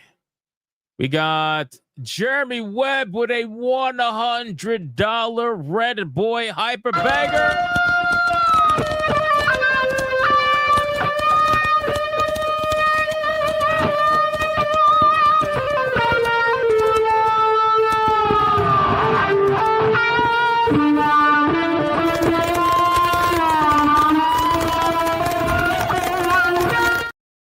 Shout out to Jeremy Webb. One of the things that changed from when you were last here is that if you drop a Red Boy Hyperbanger in the stream, you get to choose to summon what kind of girls you want to the stream. And right now, the following choices are Japanese goth girls, blondes, gingers, mystical elf girls, or Latinas. So you get to summon one of those. You got to let me know in the super chat what you want. But since you didn't put that in the super chat, just tell me in the chat what you want. And I will make sure to do it. I will make sure to do it. So you just let me know. We got Old Man Cat with a 5. My 2 terabyte Steam Deck will be here tomorrow. Didn't know Walmart did Steam Deck customization. Wait, what? Really? Did they really? That's crazy. I didn't know that. You learn something new every day. Matthias says, I think I'm shit at games now, not easy being top 10%. I would consider, if I have to say there are certain games that I'm really good at, it's going to be Souls games and FPSs normally. Like, that's obviously I'm good at, like, being good at RPGs doesn't mean anything. I think it's like, yes, there are some RPGs that are difficult that have some level of skill to it, but eventually you can out-level the difficulty. So I feel like for me, Souls-like games, action games, that's what I love playing. That's what I consider myself to be good at. And then, like, FPSs are the other one, I would say. Platformers, I'm okay at. Like, I'm like decent at platformers, but it's not the same. It's not the same. That's your 2 worst games. Oh shit. Sorry. Randall Hess for a membership. Thank you so much. Appreciate that. Demon Democracy with a 5. Did you hear about Mizkip? Also, Xbox made dev kits an extra 1,000 more to spend. Yeah, I saw that. I think it was extra 500 actually. It went from 1,500 to 2,000 if I'm not mistaken. I talked about the dev kits the other day. Pretty sure. Secret Final, and I heard about Mizkip. Yep, I'm still letting I'm letting that play out because right now it seems like a lot of high school shit. I'm not gonna lie to you. A lot of back and forth, a lot of like relationship drama, and I don't really give a fuck about someone's relationship like that. If there was assault, then that's gonna come out in some form. I would imagine that's gonna come out in some shape or form. Like if there was real assault. So I'm letting it play out. I don't want to talk about that yet until it plays out a little bit more. It's too early. And that's if I talk about it at all, to be honest with you. Secret Final Boss with a 2. Thank you for your service, Jeremy. Hell yeah, man. Hell yeah. The Mervoth with a 2. Elden Ring will be the last true From Software game. True. Well, maybe not true, because it depends on what Dustbloods is like, but I'm immediately not interested in Dustbloods because it's on the Switch. It's an exclusive to Switch. I don't know for how long, but I'm just immediately not interested. Until, you know, if it says it's gonna come out on PC, then fine, whatever, but I'm not interested. Jeremy Webb with a 5. Mystical Elf sounds interesting, won't lie. Oh shit, boys. He wants elves. It's time to give Jeremy some elves. All right, boys, we got another Red Boy Hyper Banger. Let's bring the ladies in.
Shout out to Jeremy Webb again, summoning the elf girls. I appreciate that, brother. Fucking legend you are, man. Thank you. And then bro, you don't gotta do. You're not gonna listen to me. It's fine. Jeremy Webb with another $100 Red Boy Hyperbanger. And he says, here is a full send so that the goals are met. I'm so glad to see you thriving. Happy 100K. I knew you will make it. Huzzah! Bro, thank you so much, Jeremy Webb. You get to pick another girl. Let me know what you want. In the meantime, that is tier 2, boys. Let's go.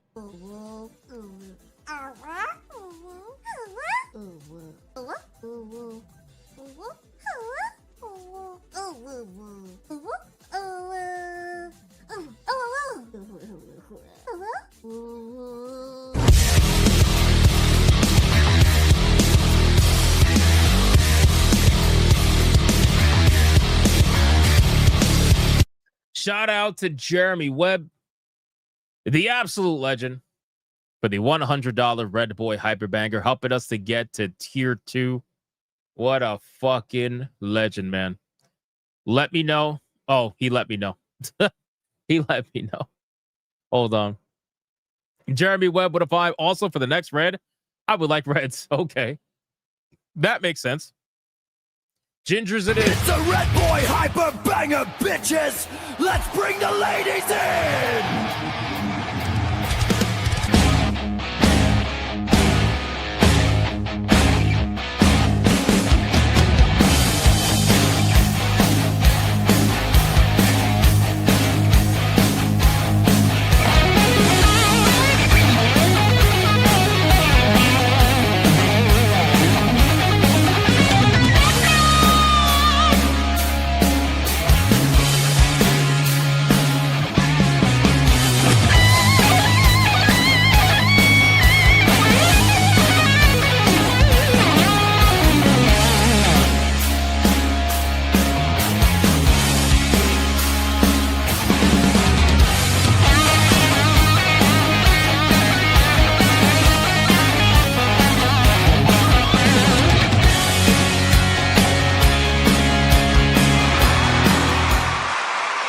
Shout out to Jeremy Webb.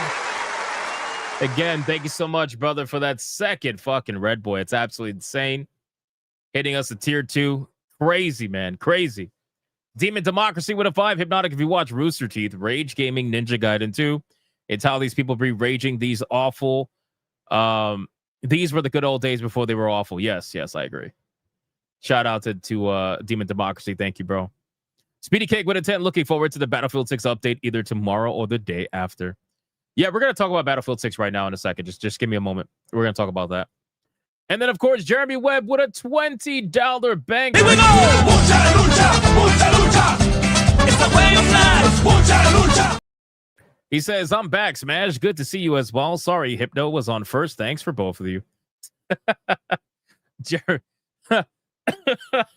Jeremy Webb. I'm sure Smash JT doesn't mind.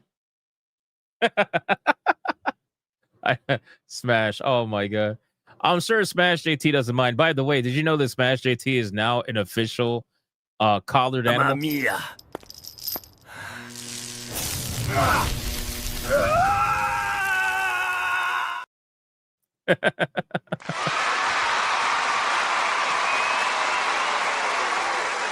Shout out to Smash. And shout out to Jeremy Webb, sincerely, man. I'm just happy you're okay, man. That made the night right there. Once I saw your 12-month chat, I was like, holy shit, there it goes. There it goes. It's amazing. Shout out to you, man. Thank you. Thank you again. He probably doesn't even know about the Kaya thing. Probably not, but that's okay. It's still hilarious. Let me scroll up on Rumble really quick. Rumble, what do we got, bro? What do we got, Rumble? Adam Juman with $1 says, Jeremy Webb, welcome home, brother. Been praying for your safe return. This veteran salutes you. Hell yeah, dude. And then we got Deadeye's Lock with $1. How do you respond to an angry girl after getting friend zoned for years? Tell her you're still mad because my ghosting wrote you off like a blank check for replacement. Ouch. Damn. That's crazy. Deidre gives 1 membership. Shout out to Deidre. Thank you for that, bro. I appreciate that. All right, boys. We are fully caught up to everything. Thank you so much. Let's continue. We're going to get into where we at. Let's do Battlefield. So Battlefield, I don't know if you guys are aware. Battlefield 6. We've talked about this before, but me personally, I don't care. Like I don't care at all. Because I don't really consider Battlefield 6 like the game that I would play a battle royale in, to be honest with you. Like, I'm more focused on the standard gameplay modes of Battlefield. Battle royale, I'm going to leave for like a Call of Duty or whatever. But I get why they're doing it. They, most modern FPSs, they feel like they probably have to stay relevant, whatever. I don't really know. But this is where we're at, right? So Battlefield 6 Datamine has revealed that Battle Royale is scheduled to be released on October 28th. So this is 2 days away, boys, right? This is right around the corner. And a lot of people are talking about this on X. And to be honest with you, me personally, I have no skin in the game, right? I have no skin in the game. Don't care, like, when it comes to a Battle Royale for Battlefield. But I am curious at how it's going to play out. I'm curious at how popular it's going to be. I'm curious if Battlefield, diehards will actually utilize a Battle Royale mode. I'm just really curious. That's basically it. Like, I'm curious what the business side of things would be like and how this particular mode would actually perform with a customer base like Battlefield.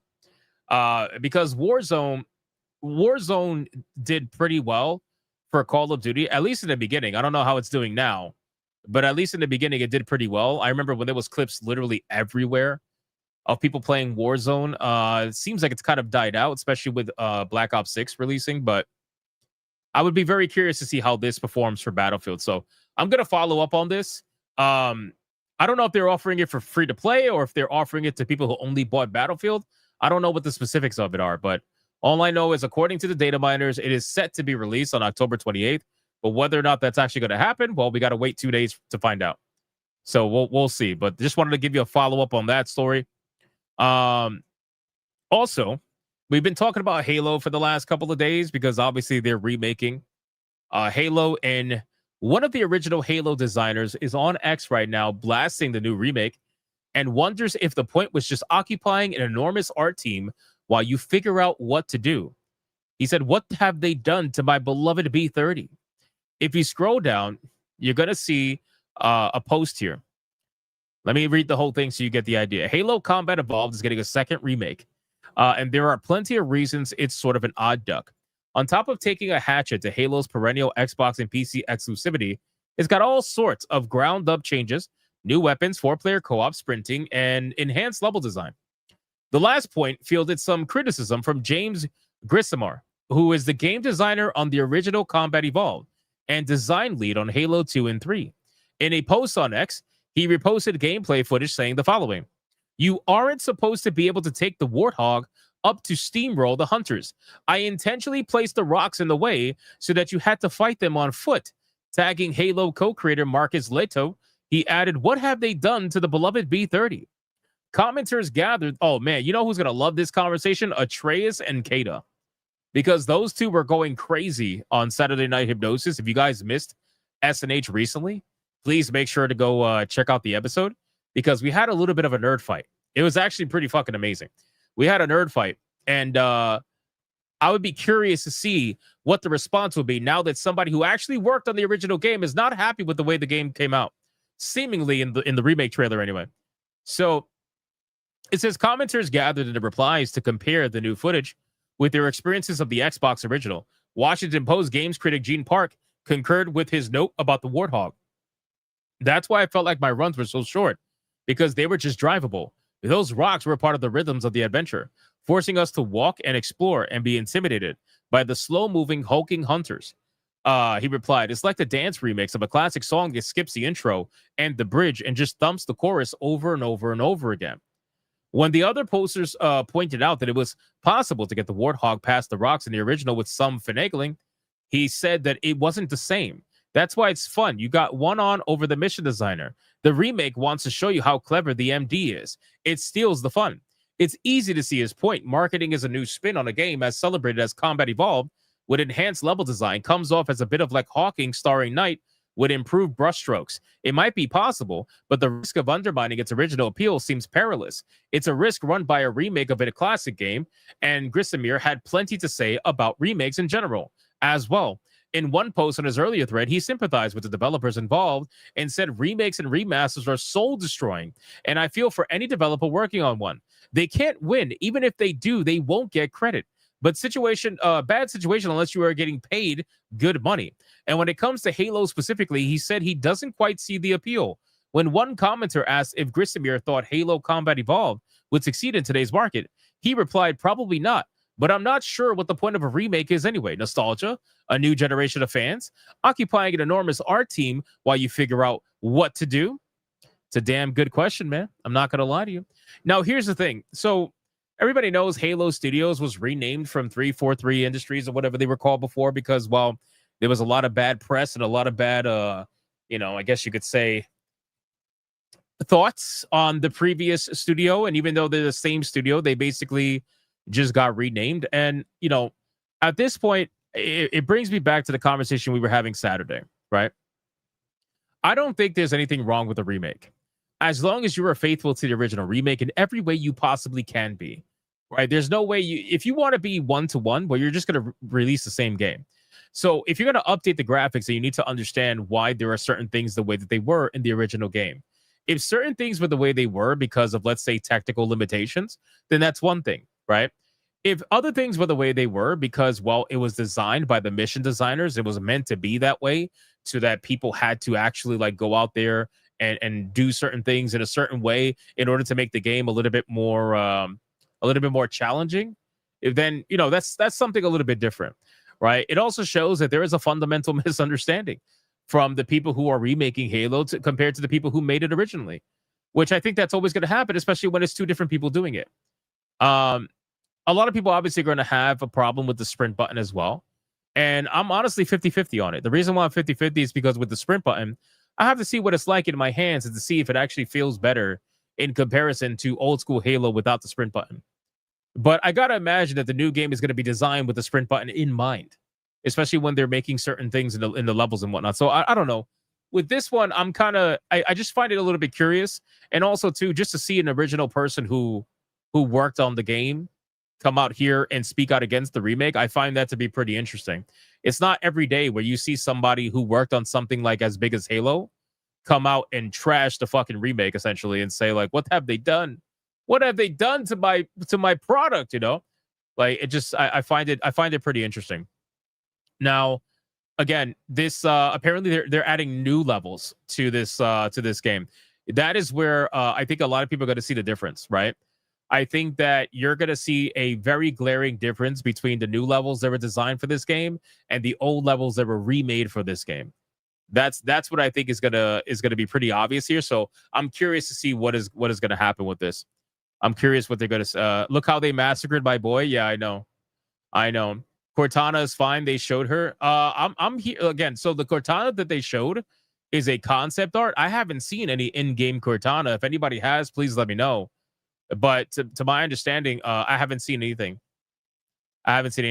So you guys let me know. But yeah, I found this story to be very, very interesting. So I wanted to share that with you and share his tweets with you. Let's X this out. Let's continue. Where we at? Let's talk about a couple of video games really quick. Let's talk about a couple of video games really quick. So there is one particular video game. Well, first off, can we celebrate Escape from Duck-Off? By the way, the game that's funded by the Chinese, according to PC Gamer. They're coping so hard that this game is felting AAA right now. It's insane. So after this, we're going to talk about the two main topics. Escape from Duck-Off has surpassed 300,000 concurrent players at the 13 hours ago. This game keeps going up and up and up and up and up and up and up. It's fucking insane. It's absolutely insane. I will most likely be playing Tormented Souls tonight to finish up the game or try to finish up the game. Otherwise, this is the game I'll be playing. I was also playing a little bit of Escape from Duck-Off during SNH last night, especially when they were having their nerd fight over Halo. I was listening and playing Escape from Duck-Off. But it is a beautiful thing, man. It is a beautiful thing to see this game doing so well. And the game's fun. It's fun, man. And PC Gamer is going to cope and seethe, and they're going to make it all about China.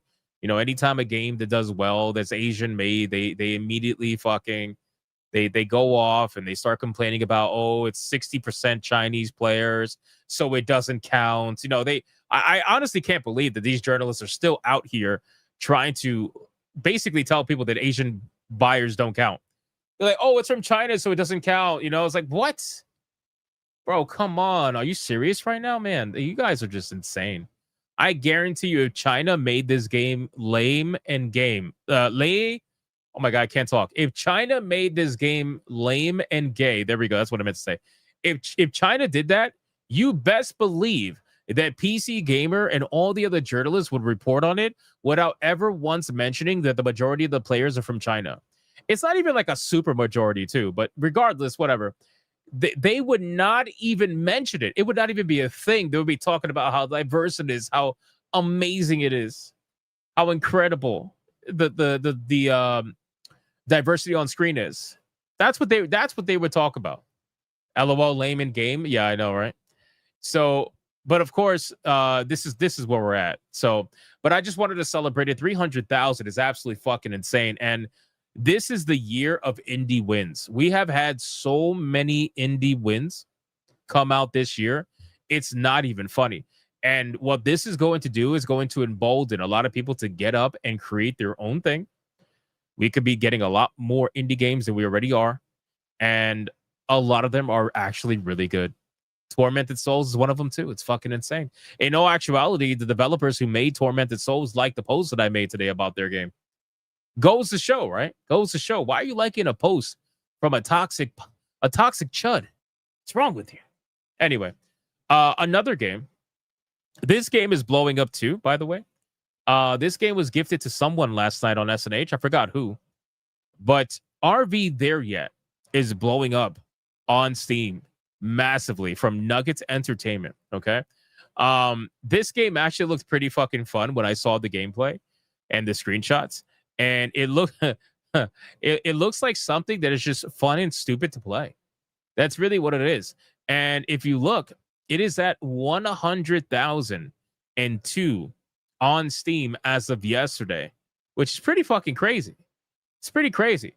And the price for this game is $7.19.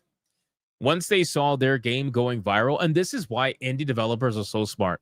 The moment they see their game going viral, they put their game on a slight sale just so that nobody has to even think twice about whether or not they want to try it. Because you're already in the impulse buy zone. You're already at $7 and like $8, whatever. You are in the impulse buy zone. They don't have to put their game on sale, but they choose to anyway because they want to get the units. They know good business. They want to get, it's the smart thing to do. They want to put it out there. So $7.19 right now for this game. What we could do is check out the trailer because I'm just curious. I only saw Twitter clips. I want to check out the trailer and see what this is about. This is probably one of those like, what do you call it? Stream games. Dude, I didn't even type it in the search bar. And the moment I clicked the search bar, it was the first game to show up because it's that popular right now. Let's see what it's like.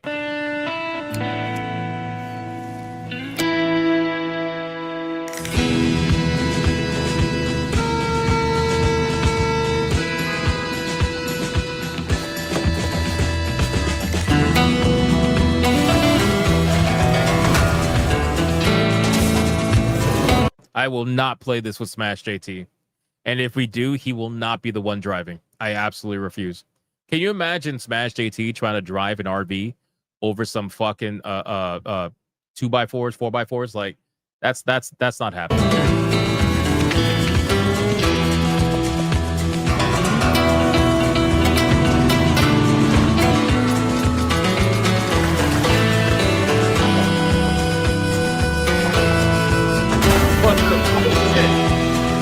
Oh shit, that was cool. Wait, go back.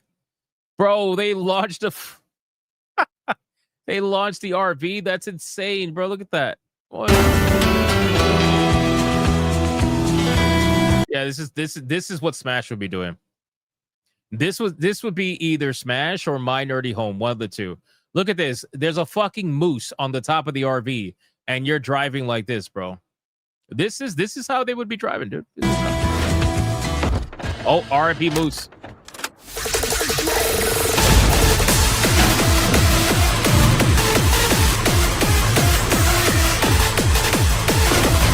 What the fuck?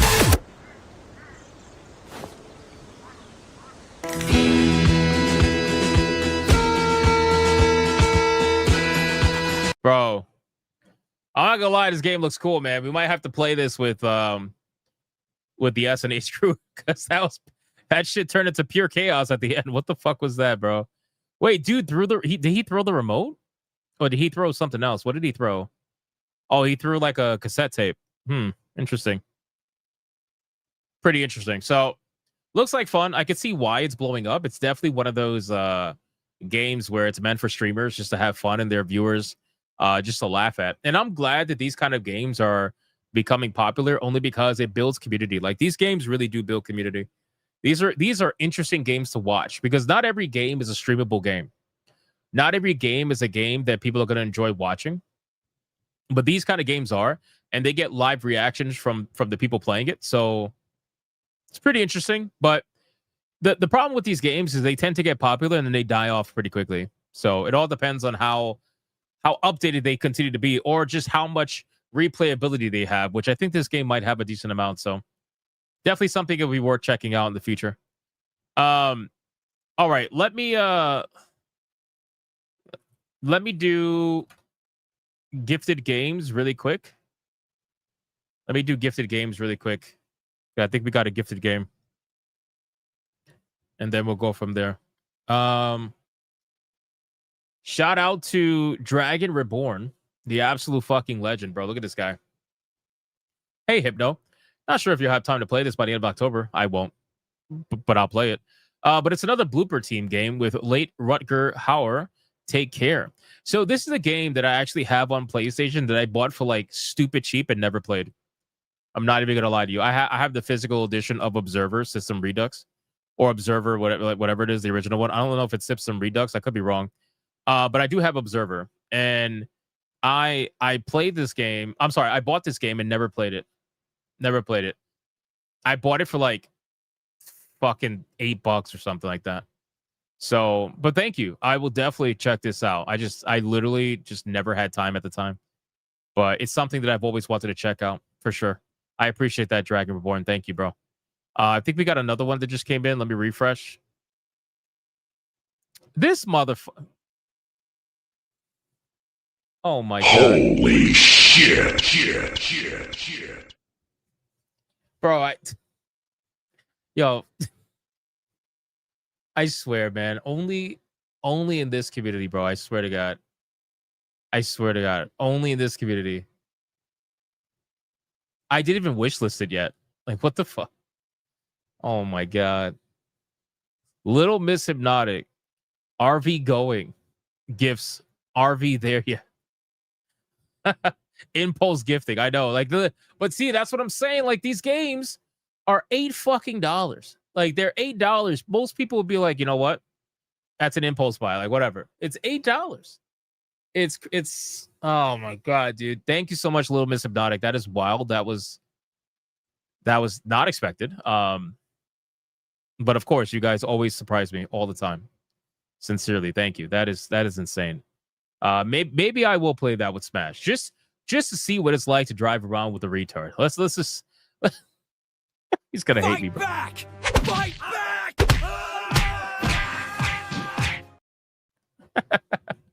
Oh man. Let me scroll down really quick. We got Miss Molly, 4 months, says like the stream. Hail. Shout out to Miss Molly, 4 months, legendary status. Dragon Reborn with a 10. Glad that you are back and well. Safe, Jeremy, and many thanks for all your service. Hypno Chat gifted games when you get a chance. Good night, Hypno and Chat. Take care, everyone. I did. I absolutely did. Shout out. Ariba with a 2.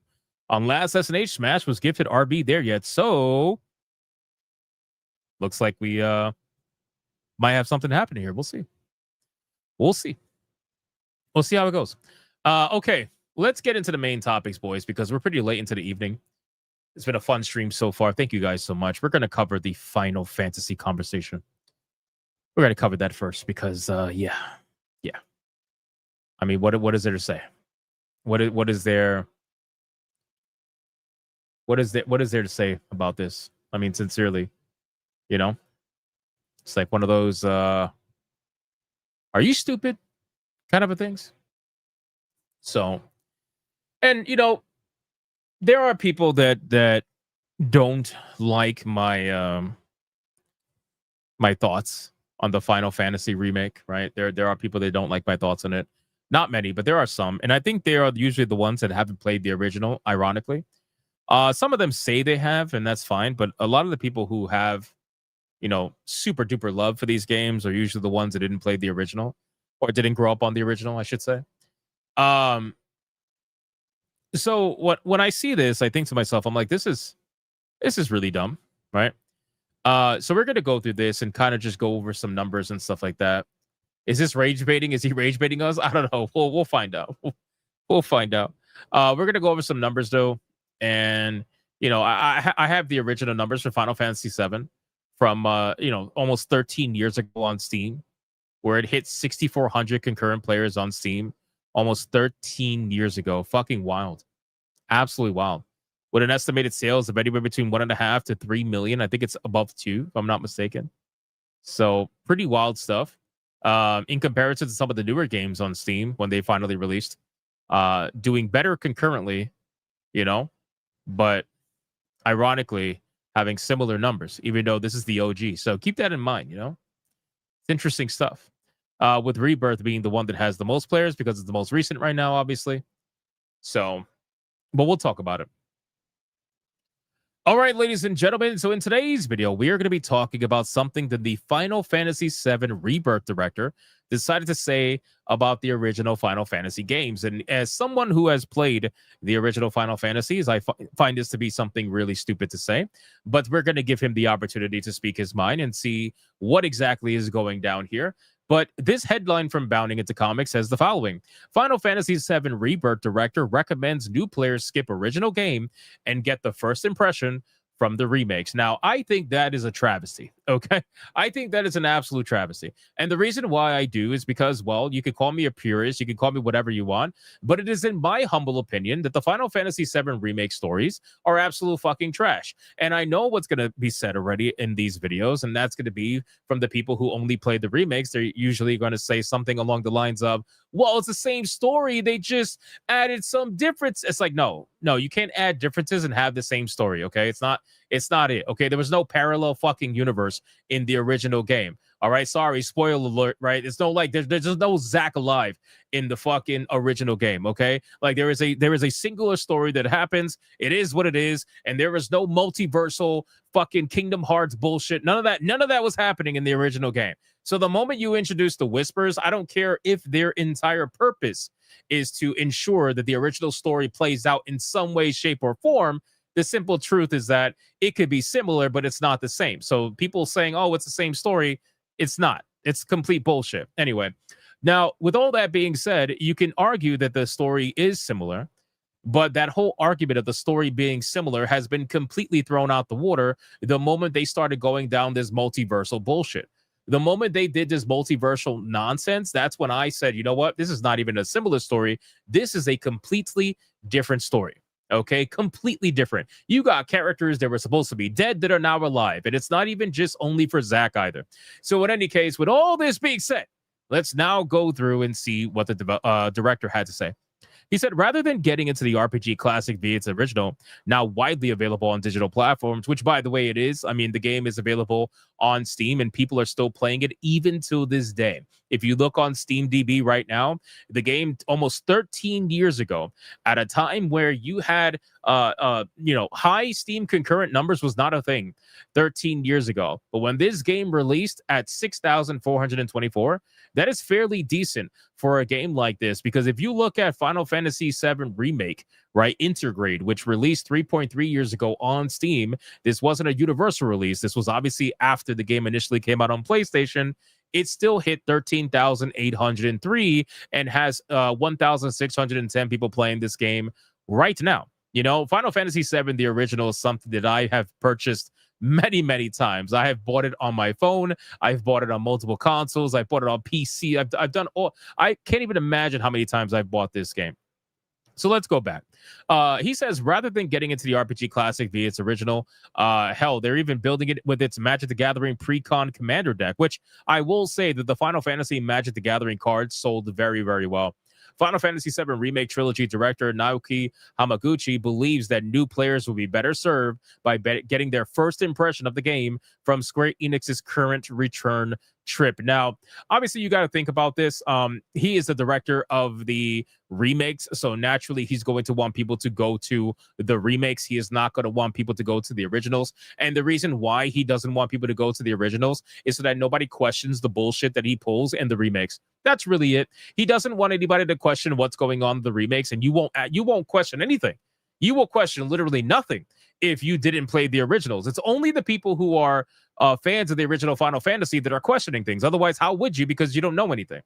So if you scroll down, Hamaguchi says who helms the remake series alongside Final Fantasy VII event planner Matsumu Toriyami offered his eyebrow-raising take on Cloud and Crew's big adventure during a recent interview given to Nintendo's Life Ollie Reynolds, as facilitated by veteran Square Enix translator Gavin Poffley.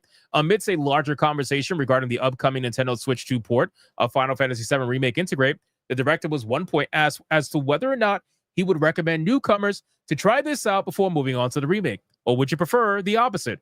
To which he affirmed, in a lot of ways, that's a difficult question to answer. He says, a lot of people say to me that if they could go back and play the original Final Fantasy VII with no knowledge of the story and enjoy it for the first time, there would be nothing better than that. The remake is designed to be enjoyed by people who have played the original and know it well, and also by complete newcomers who know nothing about it. I would say it's more so the second than the first, right? Because the problem is that once the first game was purchased and people discovered what you were doing with the story, the second game didn't sell nowhere near as well, right? Because then people realized the bait and switch, right? You guys didn't actually, you led people to believe that it was going to be the same story with modern graphics and a modern combat system. And that's not what they got. They got a multiversal story, or at least they found out eventually that it was a multiversal story at the end. and you realize that this was not what you were sold. So the second game didn't sell nowhere near as much. Now the third game, I have no idea how that's going to sell. I got to imagine that it's probably not going to sell as good as the first game did, but it's probably going to sell the same as the second game, because the people who bought the second game have already made up their mind that they're okay with the changes, and they're probably going to buy the third game too. But I think that it's not going to sell nowhere as near as the first one. I would be surprised if it did. And then it says that, so either way, it's fine. You'll enjoy the game and have a similar experience, whether you played the original or not. You can't even say anyway. If you have the opportunity, I'd like you to play the remake first and enjoy it as a fresh experience on its own. Well, that's because they know that if you play the remake first, they know that your perception of the game is going to be more positive than if you played the original. There's no dancing around that. It's pretty obvious that that's the case. There are definitely nods in there. So if you played the original before, you can see how we've reworked things. Exactly, reworked. And that's a completely legitimate way of playing. But if you've not played it before, it's kind of like you to experience the remake first with the new graphics and presentation and have that be your first impression of the game. I will say this, that there are people out there that they're not going to be able to do that, right? And I think they know that. They're not going to be able to go from the remake to the original. And the reason why is because most people these days that play these games, once you experience the action combat, most of them are playing the action combat because that's what they like. They're not going to be able to go back to the original game that had turn-based combat. I just don't think that's going to happen. Whereas somebody who likes turn-based combat could dabble in action. I play both, okay? I play games that have turn-based combat. I love it. I prefer it. I also play games that have action combat, and thank goodness I'm fast enough to play those. But most people are not going to want to go from action combat to turn-based. That's not going to happen. It could happen the other way, but it's not going to happen that way, in my opinion. A bold and curious proclamation by any metric. Hamaguchi, unfortunately, did not provide any arguments to back it up, thus leaving currently unknown just why he believes the remake trilogy to be a superior first entry point for the series. Is because that's the one they're selling now. That's really what it is. That's the one that they're selling now. So, of course, they're going to say, hey, this is the way to play. You know, this is the one that you need to play. This is the one that you need to get your first experience on. Of course, they're going to tell you to do that, right? Why would they tell you to go play the original that it costs? I don't even know how much. How much does the original cost? Let's go to SteamDB price history. It's $11.99 right now, with the cheapest price being $4.79, right? Why would they tell you to go buy that when you could go buy this one right now, Final Fantasy VII Rebirth, for $70? Of course, they're going to do that, right? So, if you go here, however, he did speak vaguely to his vision earlier in the interview, meaning a question from Reynolds regarding, as a fan of yourself, do you have your own personal expectations that you would like to meet? By explaining to his Nintendo Live host, my honest feeling is that, yes, there is pressure. I can't deny that, but I don't really let it get on top of me. Then it's just so satisfying and rewarding to have so many people out there waiting for your game. Having so many people play and enjoy these games is really special. So I'm having a lot of fun with it at the same time.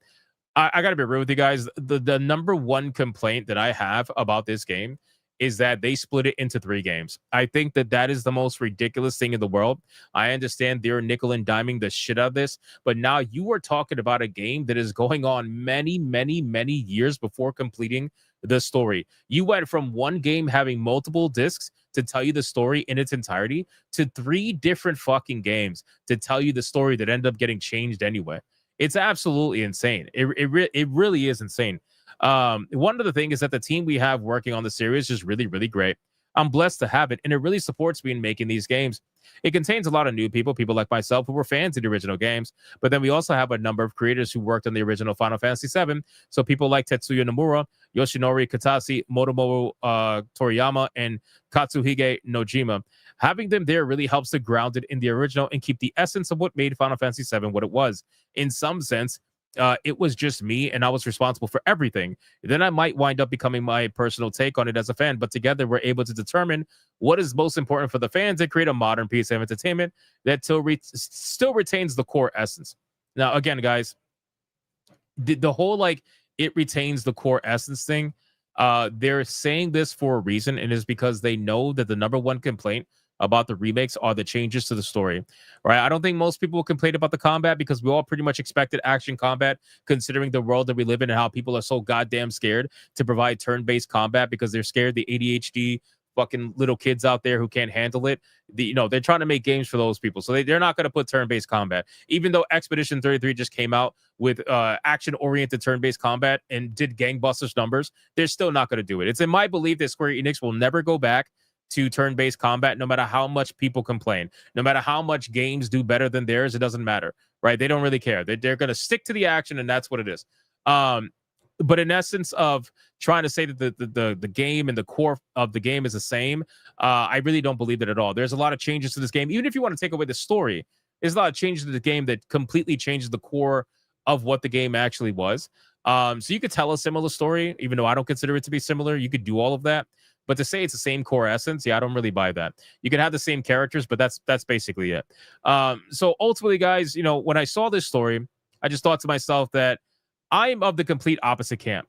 I think if you want to experience Final Fantasy VII in the well-written story that it was from beginning to end without having to play 3 different games to do it and to go through a whole lot of bloat because the games don't have enough story to fill 3 different games, so they bloated the game with nonsense, I would say play the original game, especially if you like turn-based combat. There's literally no reason not to. Otherwise, I think most modern gamers are probably going to want to go for the remakes because that's just the easy way that they're going to go. They're not going to go back in time. They're not going to go back and play the originals. They're not going to want to do turn-based combat. They're going to want to play action-packed combat with modern graphics and all that stuff. That's what they're going to want to do. So you guys let me know in the comments down below. What do you think ultimately about this situation? Do you agree or disagree with what the director said? Let me know in the comments. Thank you so much for watching this video. And if you enjoyed it, consider hitting that subscribe button. And I will see you guys on the next one. What a stupid fucking comment that was. What a stupid comment that was. Yeah, from 3 discs to 3 games. Yep. That's it. That's definitely it. That's Final Fantasy VII Remake for you. So I saw you guys arguing in the chat. And I love all you guys. I do. Oh, ears. That's right. Sorry. My bad. Whatever side you're on, but you could be on the side that the story is the same. You could be on the side that the story is different. But I just gotta tell you, I love you regardless. But if you think the story is the same, you're wrong. It's like you're completely wrong. Like you are exponentially wrong. Like, you can't be more wrong. You can only be more wrong if you call the sky that's blue brown or green. That's basically it. Smash says check DM. Bro, stop sending me dick pics, bro. Seriously, stop. Stop sending me dick pics. I don't know how many times I gotta tell you.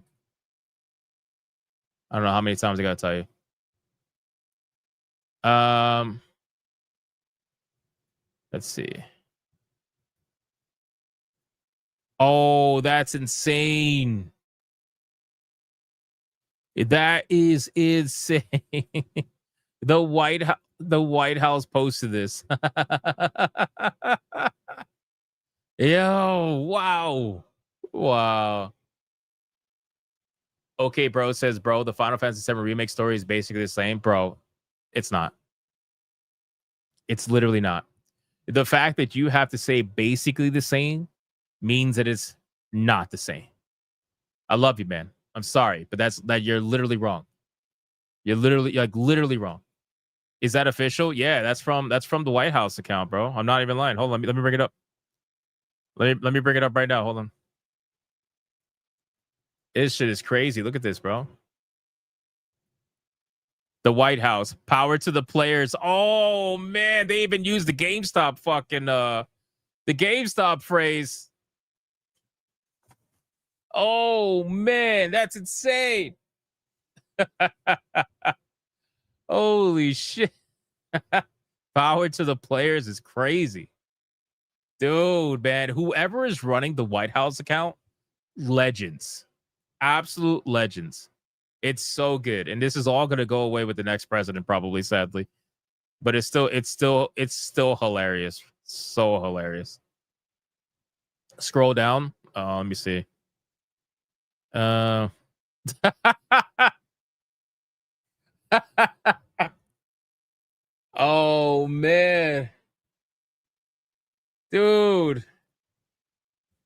That's great, bro. Oh, they quote tweeted GameStop. Oh, that makes a lot of sense. That makes a lot of sense. Oh, shit. GameStop declares the console wars are over. Whereas for the past 2 decades, the global gaming community has been engaged in an ongoing and increasingly petty conflict known as the console wars. Whereas said conflict originated in the early 2000s with the release of Halo Combat Evolved as an Xbox exclusive title. Whereas Halo Campaign Evolved is officially coming to PlayStation in 2026 with cross-platform play. Therefore, GameStop, acting under its authority as a neutral entity and the world's retail gaming and trade-in destination, hereby declares the official cessation of the console wars. All claims to exclusivity are hereby dissolved. Console loyalists are instructed to cease hostilities, disband militias, and enjoy this new era of gaming. GameStop will continue to operate in a demilitarized zone, offering hardware. Bro.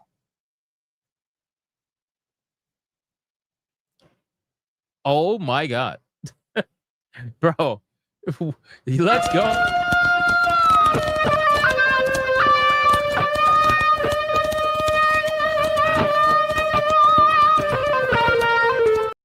It's over, boys. Pack it up.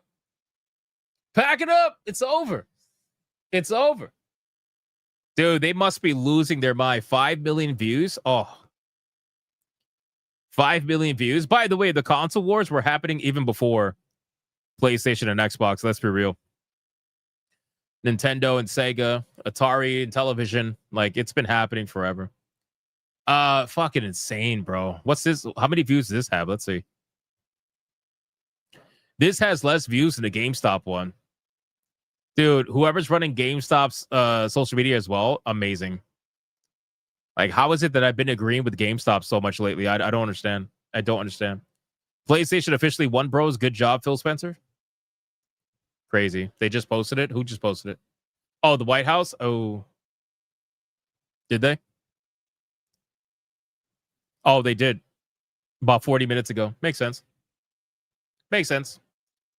Crazy shit, boys. Crazy, crazy, crazy shit. Unbelievable. That's the interwebs for you. That's the interwebs. GameStop stock is spiking. Oh, you must be really happy about that. You know who is it? Fight back! Fight back! Oh, what am I talking about? He has 13,000 paying members on his Patreon and makes like $50,000, $60,000 a month pocket watching other people and complaining about how you make money. Anyway, moving on. So we're going to talk about now Ninja Gaiden. We're going to talk about Ninja Gaiden because, man, this is rough. This is fucking rough. I don't even know where to begin with this one. I got to be real with you. I don't know where to begin with this one. How do we even begin with? I haven't talked about Reforged Gaming in such a long time. Such a long time. And yet here we are, boys. Here we are. So where do I begin? So I'm gonna give you some context before we cover the story, okay? So Ninja Gaiden has been making the rounds, and they're making the rounds because people are very upset. And by people, I mean certain streamers. And I want to make it very clear that it's not... yeah, my ears disappeared because I'm filming a video. That's why I'm going to be filming a video. I'll put them back on. Don't worry. The interesting thing is it's not just Reforged Gaming. So I want to make that very clear. It's not just him that's bitching and complaining. Obviously, there are others that are. But I think his is the prime example of what it means to be a streamer that is doing things just because it's their job and not because they love it, right? They're playing games because, they're doing it because it's going to give them the clicks, right? Like it's the most recent game. So he's doing it. He's got the code. And, again, these guys get review codes and they don't even know what they're playing half the time or how to play what they're playing half the time. And I think what makes me upset is that he quit after just a little bit of time. Like he didn't even bother trying to get good. He just immediately said, nope, can't do it. And I have never been like, I just never have been that kind of person. If I'm not good at something, I try to get good at it. I try my hardest to get good at it. I don't give up. You guys know there was some bosses in some games where I would spend an hour fucking wiping on trying to figure out how to beat it, only to finally beat it and learn the learn the mechanics and whatnot. I never like to give up. So when I see somebody give up after just a little bit of time playing the game and not even bothering, I'm like, dude, how are you a gamer, bro? Like, I understand there are casual gamers. That's fine. That's perfectly fine. There's casual gamers, but usually the casual side of things is coming from their time invested, not necessarily the ability to get good or not.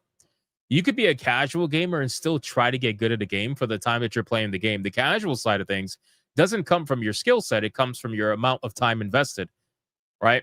So, and if you're just bad at something, well, then try to get better at it. I don't understand. Anyway, so there was a post from Pirate Nation. We're going to go over it in the video. But Pirate Nation says, this is so sad. The game is incredibly good, right? And he basically posts the Steam DB numbers, which we do have, by the way. I believe we do have it still. If not, I gotta bring it up. Yeah, we do have it. Okay, that's fine. Let me refresh it. Okay, it went up a little bit. Good. So we're going to talk about this. We're going to talk about my post. We're going to hear from Reforge Gaming, and we're just going to talk about difficulty in general. You know, difficulty in modern day gaming, and how the truth is that games like this, very, very few and far between do they go massive like Elden Ring did. Elden Ring went massive for many different reasons, but word of mouth was one of them, obviously. Elden Ring was also the more easier out of all the Souls games, in my opinion, anyway.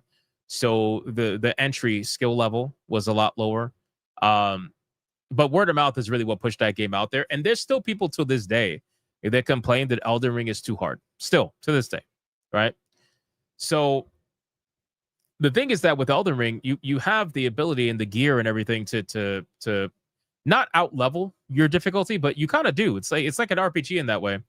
Where in RPGs like Expedition 33, you could just gain more levels, and with more levels and more skills and more damage and more health, you kind of out level the difficulty. Well, you don't really have that option here with Ninja Gaiden, and people don't like that, right? This is a game that's going to have legs over the long period of time. It's not going to have legs in the beginning.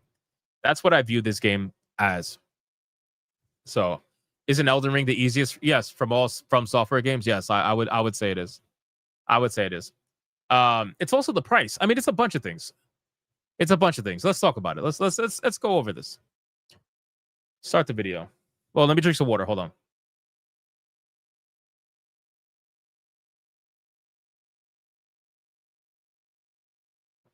All right, let's talk about it.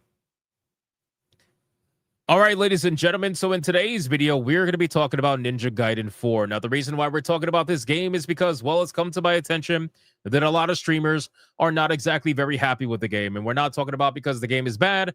We're just talking about because the game is too hard. We're going to be going over a video from a streamer known as Reforge Gaming. I don't cover this guy too often, but the little bit of clips that I see of him, you know, they tend to be him kind of just complaining most of the time. But I saw this particular clip. I saw a few minutes of it. I wanted to react to the rest on video because it goes to show the mindset of a lot of modern day players, in my opinion. A lot of modern day gamers that just really don't want to get good, right? And kind of defeat themselves mentally before the game even beats them down. It really is quite unfortunate. But the reason why I'm making this video in particular is because of a post from Pirate Nation. It says the following: "This is so sad. The game is incredibly good." He ends up basically showcasing a screenshot of Ninja Gaiden having 4,577 people in game right now, with an all-time peak of 11,217. For context sake, I brought it up myself, and I'm just going to refresh to be accurate. Right now, at the time of refreshing, it has 2,676 players right now, with 6,664 people playing the game right now. All-time peak of 11,217. This kind of a video game was never going to do gangbusters numbers, okay? I also don't know what the budget of this game is, but I can't imagine it's super high. Like, I'm sure it's there somewhere, but it's not. I don't think it's super high. But regardless, this is the kind of game that is going to have long legs. It's not something that's necessarily going to do gangbusters numbers at the beginning and then just drop off massively. It's going to be a more consistent game. But there are a couple of reasons why I think that this game is suffering. So we're going to go over that. and then we're going to check out the video from Reforge Gaming. So stick around, grab some popcorn. Let's talk about it. I made a post over here on X that says the following. I said simply high price, which it does have a high price, by the way. Currently, the game sitting on Steam is $70. Okay, $70 right now on Steam. It's absolutely insane. It's got 87.95% reviews, so it's doing pretty good on reviews, but it's a $70 game, just so people have, you know, an understanding. High price, high difficulty, and by difficulty, Ninja Gaiden's difficulty has been something that has been basically turning boys into men for a long time, okay? People have called back to some of the OG Ninja Gaidens as some of the hardest games they've ever played. This is no different. And to be fair, a lot of people are saying that this particular Ninja Gaiden is easier than some of the OG ones, but I'll leave that up to you to decide if you play the game. Ultimately, it was not a game that was going to be easy. Anybody who knows Ninja Gaiden knows it's probably not going to be an easy game. So high difficulty, niche crowd of interest. And by niche crowd of interest, essentially what I'm saying is that this game has been dormant. This franchise has been dormant for a while, okay? This franchise has been dormant for a while. Elden Ring, From Software games have dominated action games. We are now seeing the return of hack and slash action games that we used to get back in the day. But for many years recently, it's all been Souls games. That's essentially what's been dominating that particular market. But now we're getting both, which I think is great. So this game was never going to do massive numbers, in my opinion. A lot of people will pick it up due to word of mouth, get their ass kicked, and refunded immediately. Happens all the times with games like this. Elden Ring was an anomaly. And again, I brought up Elden Ring because that's the one that people are going to call back to as being an action game like that did gangbusters numbers. And again, that's like Elden Ring is the end game of the MCU for From Software games, but Elden Ring was the open world game that people were asking for after being fans of From Software games for a long time. Playing Dark Souls 1, 2, and 3, Sekiro, Demon Souls, like that was the precipice of what everybody was asking for. So Elden Ring, and then with word of mouth and the fact that it was the easier of all the Souls games, in my opinion, did gangbusters numbers, right? So a lot of people pick it up due to word of mouth, get their ass kicked. Elden Ring was an anomaly, but it overall is much slower compared to Ninja Gaiden. It is, by the way. And Bloodborne is another game I forgot, too, that is more action-oriented. But even Bloodborne being more action-oriented is still light years slower than a game like Ninja Gaiden.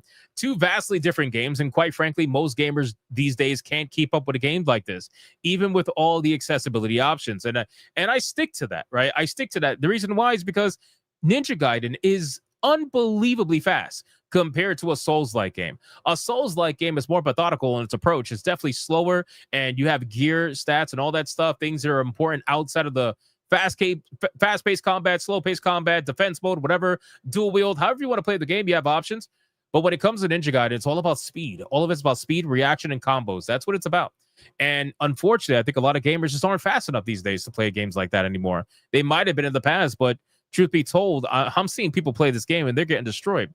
There are some people, obviously, that are playing it and doing just fine, but it all depends on the kind of gamer they are. But it's on, plus it's on Game Pass, so that does eat some market. Now, I saw some people coping about this. They did not like the fact that I mentioned it's on Game Pass, and I want to reiterate and make sure people understand. I'm not saying that that's the only reason, but I think you're insane if you think that the game being on Game Pass did not make it lose copies sold. I think that's insane.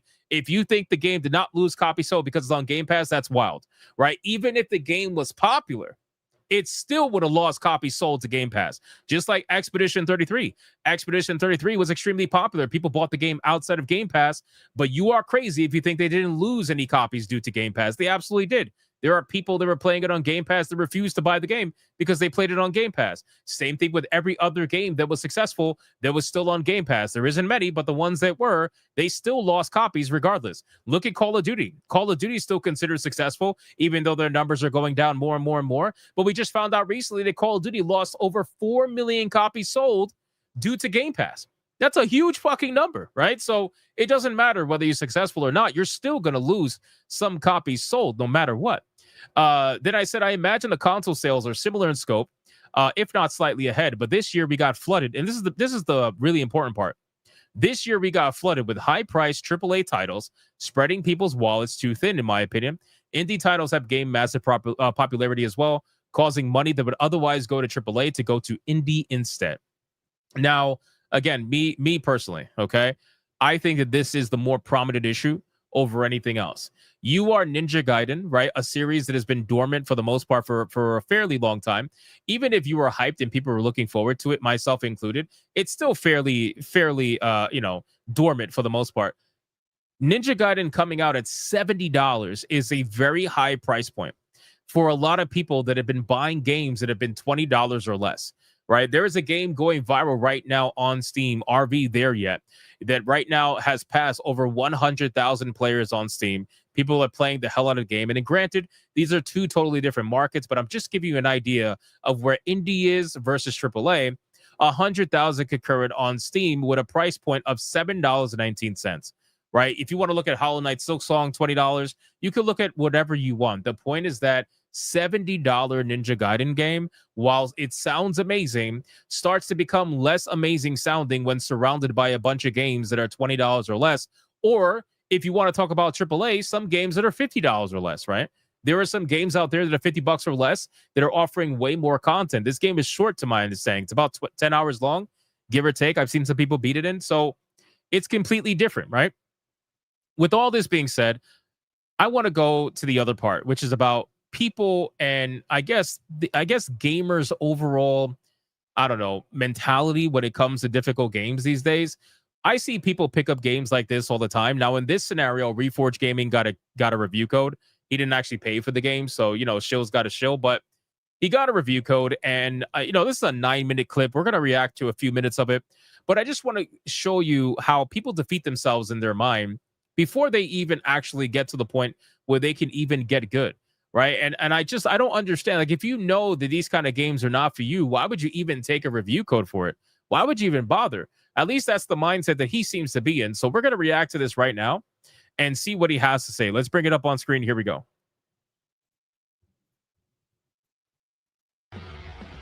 Okay, I'm going to tell you something right now. I'm never going to remember any of this. Let's go.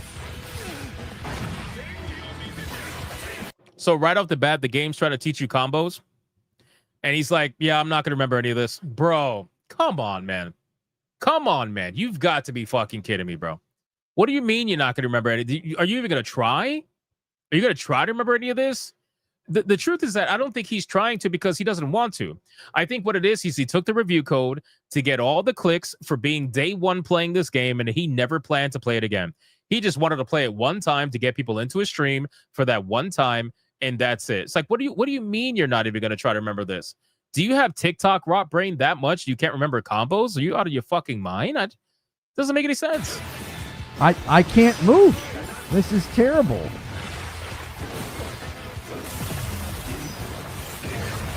Oh my god. Bro, this reaction timing is triggering me. I'm not gonna lie to you. It is literally triggering me. This man is purposely. What do you mean you can't move? You were literally running around. You slipped and slide. What are we doing? This is awful. They give you all those tutorials and then unfreeze it, and they're like, there's 7 people punching you. Okay. He wants this to be like a Rings of Power episode where one person punches you at one time. What are we doing?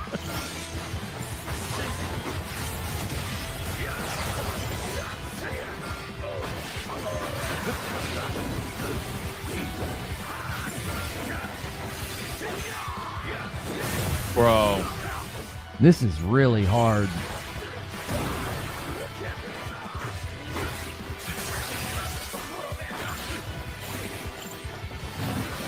I can't adequately even get to the gun guy to get him. I can't get a moment.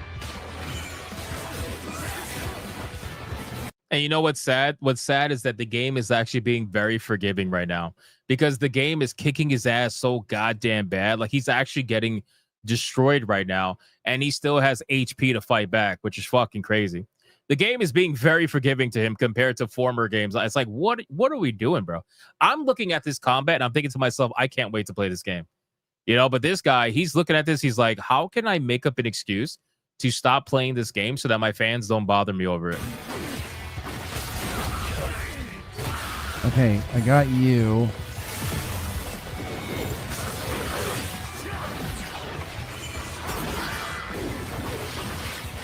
That was cool. Well, I'm not. I was doing That was so fucking cool. Sorry, I just had to say that. That was so cool. something cool, but you've got the room full of these douchebags. Jiminy Christmas.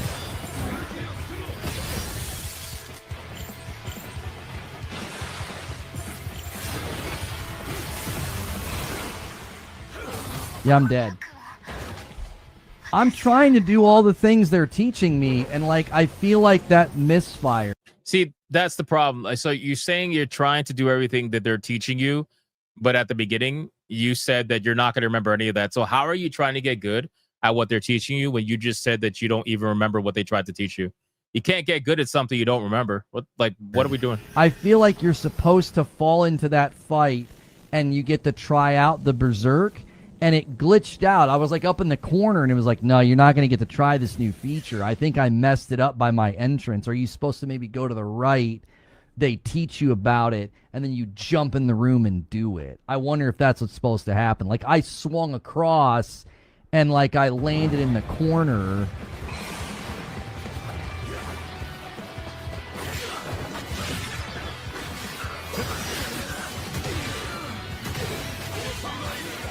All right, we're gonna skip ahead a little bit because I don't really. He dies basically.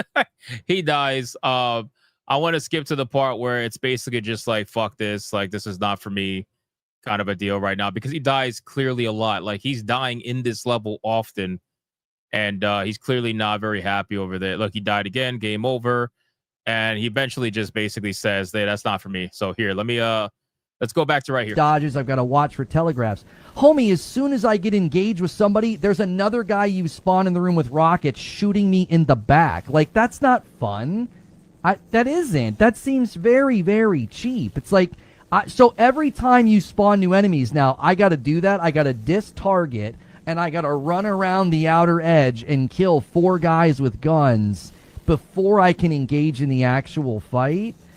That's not my jam, yo. Like in Yote or Tsushima, you got a couple of ranged enemies, okay, you take care of them. Why am I not surprised he's gonna glaze Yote and Tsushima, the Sony exclusive games at the time? Why am I not surprised? You know, you shoot them with the bow or whatever, or you charge them or whatever.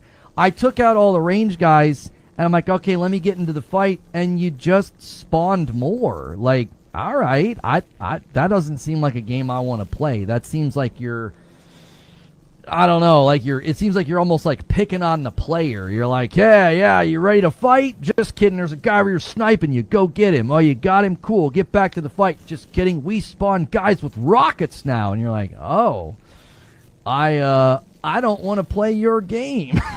That is not my jam. Not my jam at all. So, like, again, I don't want to make it seem like anything, but it literally seems as if you don't. Why did you take a review code for this game? That's really what I want to know, because either you've never played a Ninja Gaiden game before, which is possible. I don't want to assume, but you either never played a Ninja Gaiden game before, or you knew what you were going to play and you knew you were going to quit before you even got anywhere close to playing the game. You knew like that was it. Like you just wanted to make a stream with Ninja Gaiden in the title to get people in there, and that is essentially it. Like what are we doing? And imagine these are the people, and this is probably the most upsetting thing. These are the people that corporations are giving keys to. These are the people that corporations are giving keys to say, promote my game, play my game, check out my game for your viewers. His own viewers were making fun of him in the chat. I can only imagine how much further it got. So let's finish out, see what he says here. I don't hang with games that do this layered combat stun lock thing where they expect you, I guess, to... You were getting stun locked because you were not dodging. You were getting stun locked because you were literally too slow. Like you were so slow that you were getting destroyed by the enemies, but the game expects you to dodge. The game expects you to be somewhat decent enough to dodge the enemy's attacks. If you're getting stun locked because you're getting hit, You're not supposed to get hit. Fail that fight like 6 times before you kind of figure it out. I don't play games like that. That's not what I do with my time. You should have just stopped it. I don't play games because that's how it seems right now. It's sad for me to say that, but that's really how it seems. It's like Guitar Hero. You get the rhythm and you just vibe to win. Yeah, this is not for me. This is somebody else's pair. This isn't even somebody else's pair of shoes. This is like a pair of roller skates. It's like I'm not doing it. It's not for me. I gave it a college effort. I tried to learn the systems. I tried to read the tutorials and do the stuff.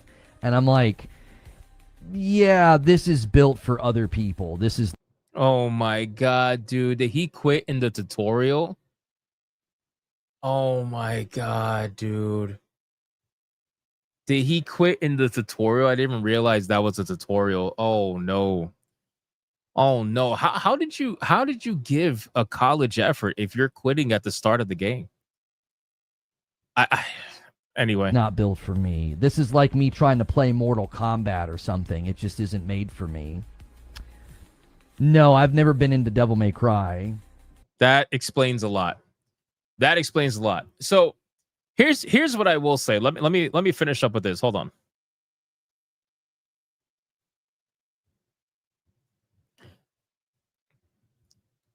I have to transition the scene. No pun intended. Sorry, hold on.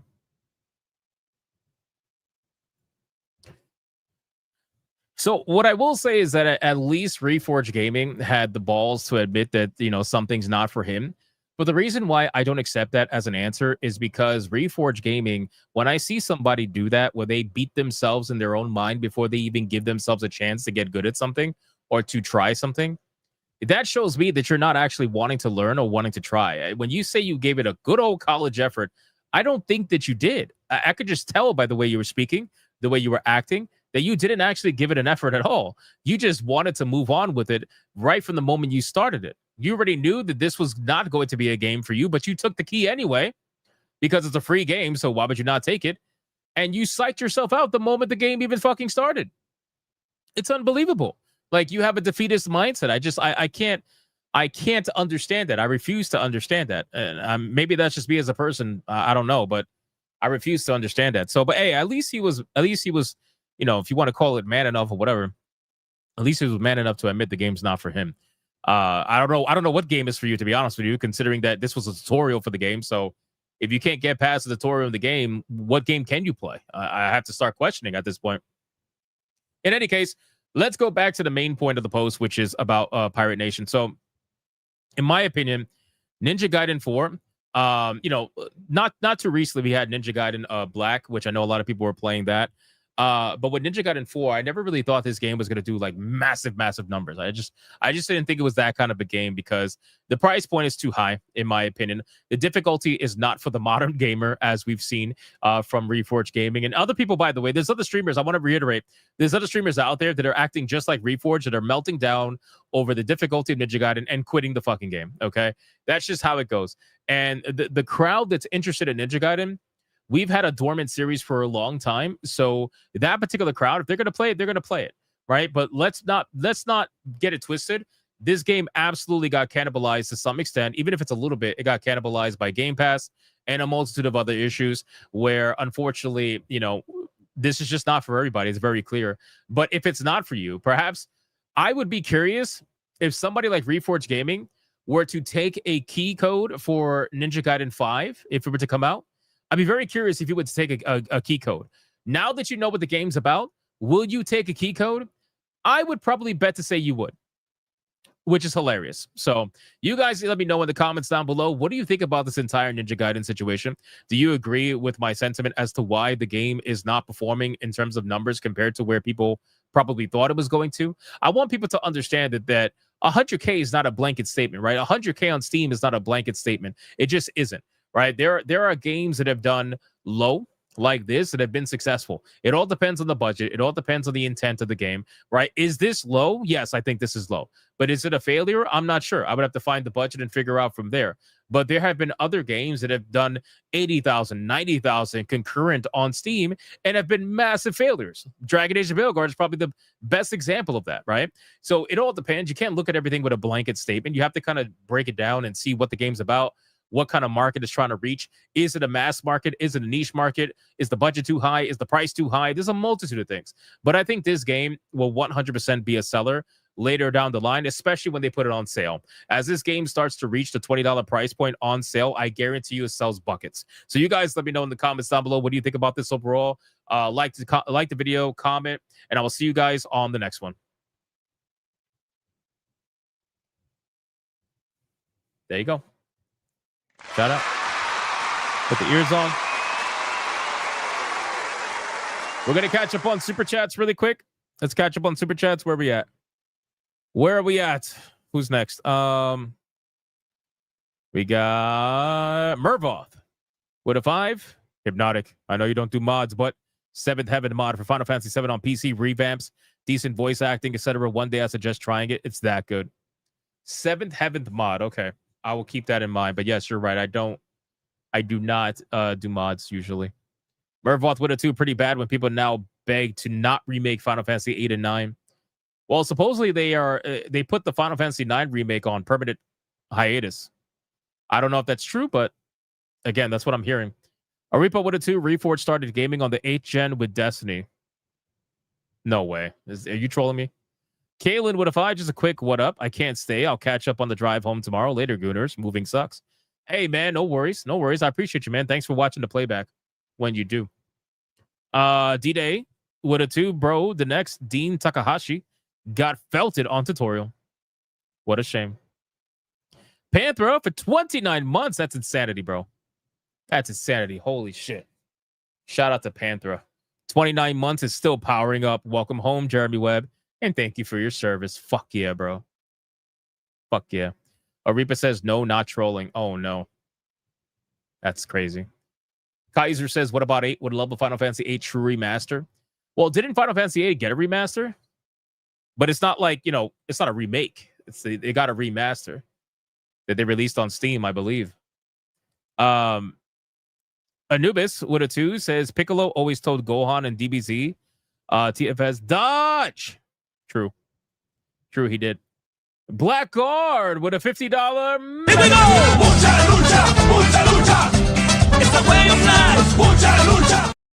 Shout out to Blackguard. I'll give this guy one a benefit of the doubt. He acknowledges that the game isn't for him, and he isn't writing some article talking about how bad capitalism is and how Trump is the funny mustache man in a game review. Remember, it could always be worse. So, I mean, here's the thing, though. Yes, he is admitting, obviously, that the game's not for him. Fine, that's fine, right? Whatever. But the thing is, he's saying that the game is not for him because of XYZ thing that is not even relevant to the game. He's saying that the game stun locks you and makes it unfair. That's not true. The game is stun locking you because you're not dodging. You're actively refusing to utilize an element in the game that you're supposed to utilize to prevent something from happening.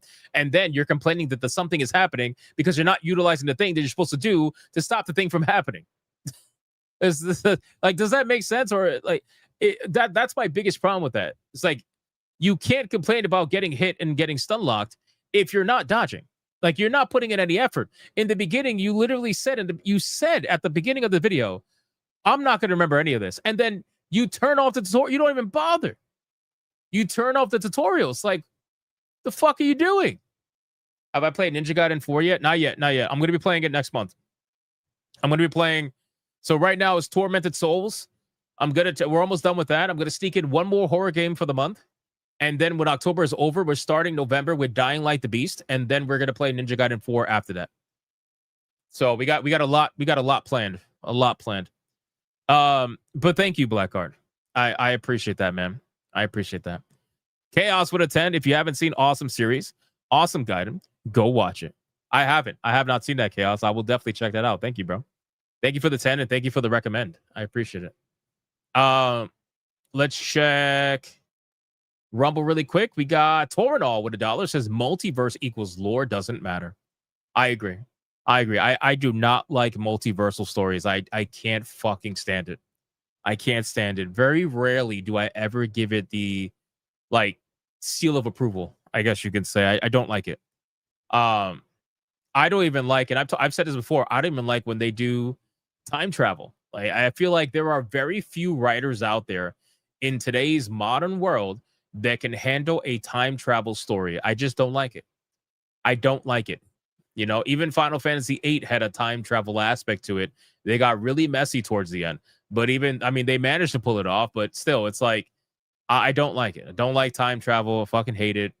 If you want to do like little points of, how do I put it?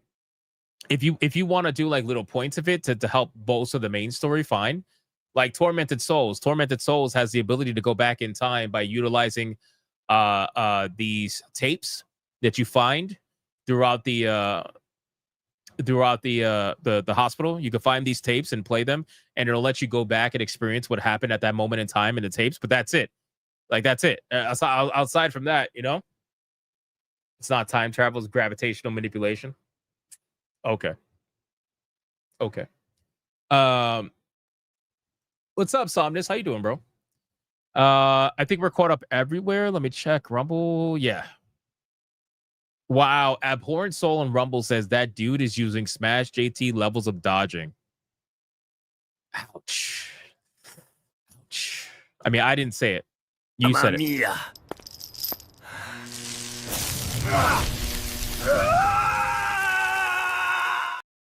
You said it, not me. All right, boys, listen. Did you miss the Ninja Gaiden topic? You did. We literally just finished it. Go back, rewind. Or if you're going to hang out for the waifu battle, then stick around. Guys, thank you so much for hanging out. I appreciate it. Obviously, join me tomorrow for Hypnocast again, 9 p.m. every single day. You guys already know. And if you're not going to hang out for the waifu battle, I appreciate you. I'm so happy Jeremy Webb's back, man. That fucking made my night, dude. Super happy. Seems like the chat is very happy, too, to have you back. Now, when people ask if I've heard from Jeremy Webb, I can officially say he's home. That's awesome.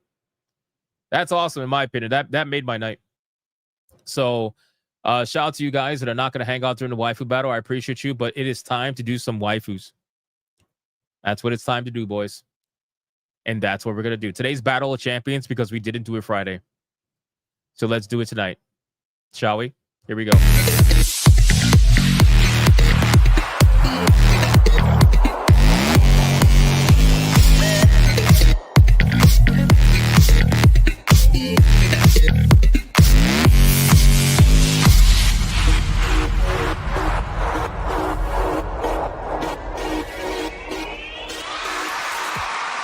All right, boys. The waifu battle is here. Now, if you guys have been missing the waifu battle, I mean, every single fucking time, it's insane, man. Shigure, I don't know what's going on here, boys. I don't know what's going on, but she is she's a little overpowered, boys. A little overpowered.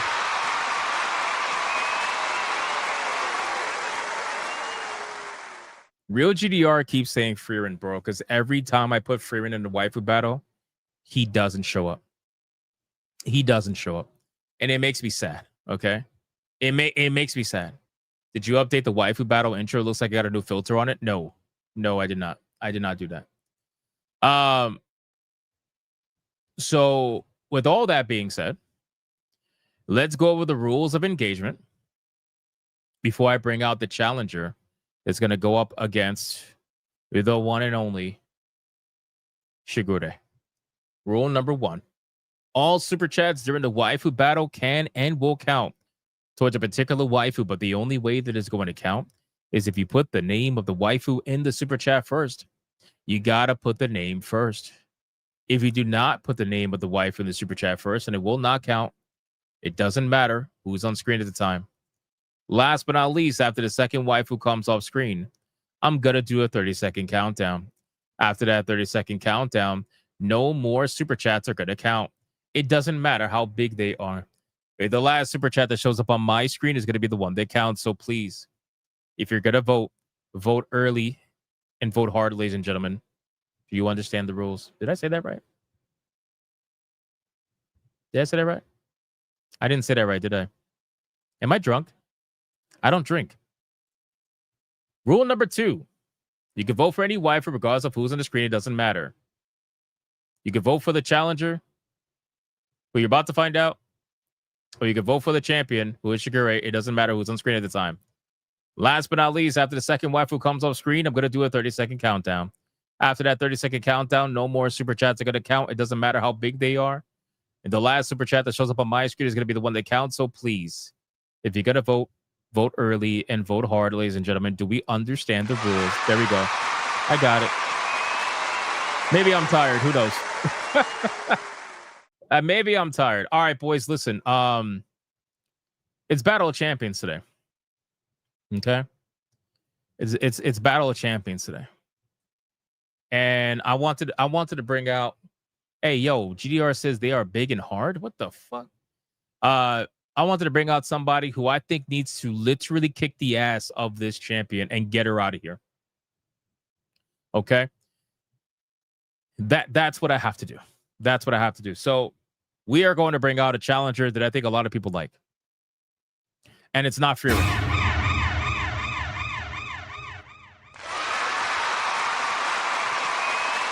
All right, boys.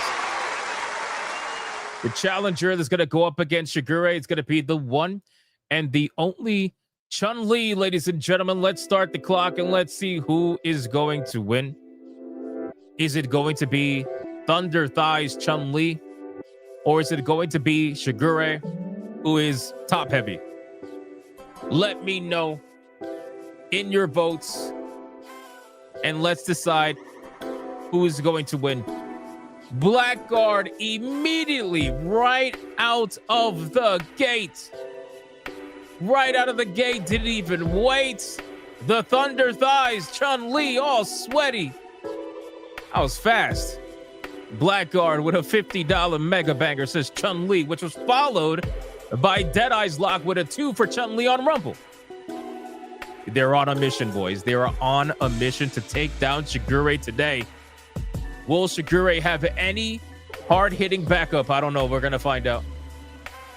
We're going to find out. Should have shown more of the thighs. Oh, there you go. Oh, a little bit. There's a little bit more. Yeah, a little bit. Hey, see that? You like that? You see that? You see that? There you go. I zoomed out for you. We got Full Metal with a 5, says Chun-Li. Let's go. Let's go. I'm going to lower the music a little bit so that my voice doesn't get cut out. And then we got Fake Thai Dude with a 40, says Shigure, best girl in Kenichi. No contest. No contest. 0 contest. We got Chaz Dragoon with a 2, says Cherry, my waifu in my icon. This fucking guy, bro. Shout out to Chaz Dragoon. Oh, man. The Chun-Li fans are coming out. The Chun-Li fans are coming out, bro. Oh, man. I wonder if No Hearts Left is in the chat right now. Maybe he likes Chun-Li. I don't know. Kaiser with a $50 mega banger, says Chun-Li, thick thighs, save lives. Shout out to Kaiser. I appreciate that, brother. Thank you so much. Thank you so much. That puts Chun-Li at a very, very strong lead. Over $100 already for Chun-Li. And Shigure is getting felted. She's getting felted. Toradol with a 5 on Rumble, says Hypno and the Great Pumpkin in the patch. There's magic on its way. Shout out to Toradol, man. Thank you so much. I appreciate that. Beautiful Zexel with a 10, says Chun-Li, thighs, lives matters. Why am I not surprised? Why am I not surprised? Thank you, beautiful Zexel. I appreciate that. I appreciate that. Chun-Li is an OG waifu for a lot of people, says Zalosi. That is true. That is true. And every time she shows up, she gets some decent support. So she's a classic. She's a classic. I just wanted to get a fighting waifu to get in here because I feel like we need to literally kick the ass of Shigure out of the waifu battle. So I'm trying. I'm trying here without going too overpowered. You know, we're not bringing out a Masato or anything, you know, but Chun-Li's pretty strong. She's pretty strong. So we'll see how that goes. Chun-Li's looking good at what, 59 now? Yes. 59, 69. If she looks like this, who cares? Who cares? John D says, just remember the animated movie, gents. The shower scene. Just saying. True. God, movies were so much better back then. Chun-Li appears naked in the 1994 Street Fighter II animated movie. There you go. All right, boys. It's time to bring Chun-Li off screen. And it's time to bring out Shigure. I'm using her OG picture because her boobs look massive here to give her the best opportunity to try to fight back, although it's not looking good right now. Let's start the clock and let's see who is going to win. Is it going to be Shigure or is it going to be Chun-Li? Let me know right now. Shigure's got no votes, right? No votes. She will be banned. Oh, no, she's got one vote. She got one vote. But she will still be banned if that vote doesn't equate to 10. Hex and Hammer with a 5. Chun-Li, thick thighs, saves lives. Nice. Nice. Dang Skippy. In-game canon, Chun-Li is 33. Nice. Boobs versus thighs. Why not have both? That's fair. That's fair. No Hearts Left says, I am a boob man. Uh-oh. Uh-oh. Dun, dun, dun.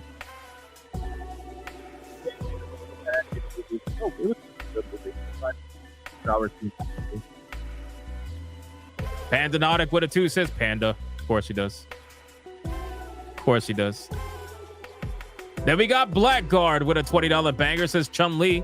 You really wanted Shigure to lose, bringing in a champ like Chun-Li? Laughed my ass off. Shigure will definitely need help tonight. I don't know, man. I don't know. Right now, Shigure is it's not looking good. It's not looking good. But you never know. I mean, it is the waifu battle. You never know. But it's definitely not looking good. No doubt.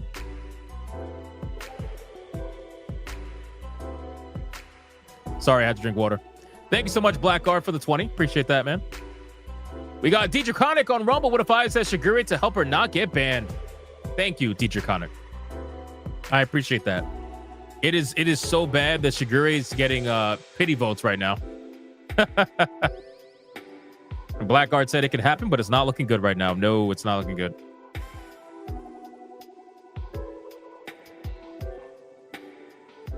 It's not looking good. Nope. Blackguard says, I suppose Mr. Rouge could turn the tables in one vote. I don't know if Mr. Rouge is even here. I mean, he usually is always here, he says. He might just be hanging out and listening right now. But it's not even just Mr. Rouge, man. There are plenty of people who like to troll and throw in last-second super chats to turn the tide of battle when people let their guards down, which I think people absolutely letting their guards down right now. They're letting their guards down right now. Tuber Sprouts with a 10 says Shigure tossing her a rope just in case. Let's fucking go, bro. Let's go. She's officially not banned, so she can come back in the future. Thank you for that 10. I appreciate it. Chaos with a 5 says Chun-Li. Speaking of Street Fighter, that clip of JT with the electricity, he should change it to him as Blanca and you dress as Ken. It's actually not a bad idea. That's not a bad idea. I like that. Oh shit, that's pretty funny.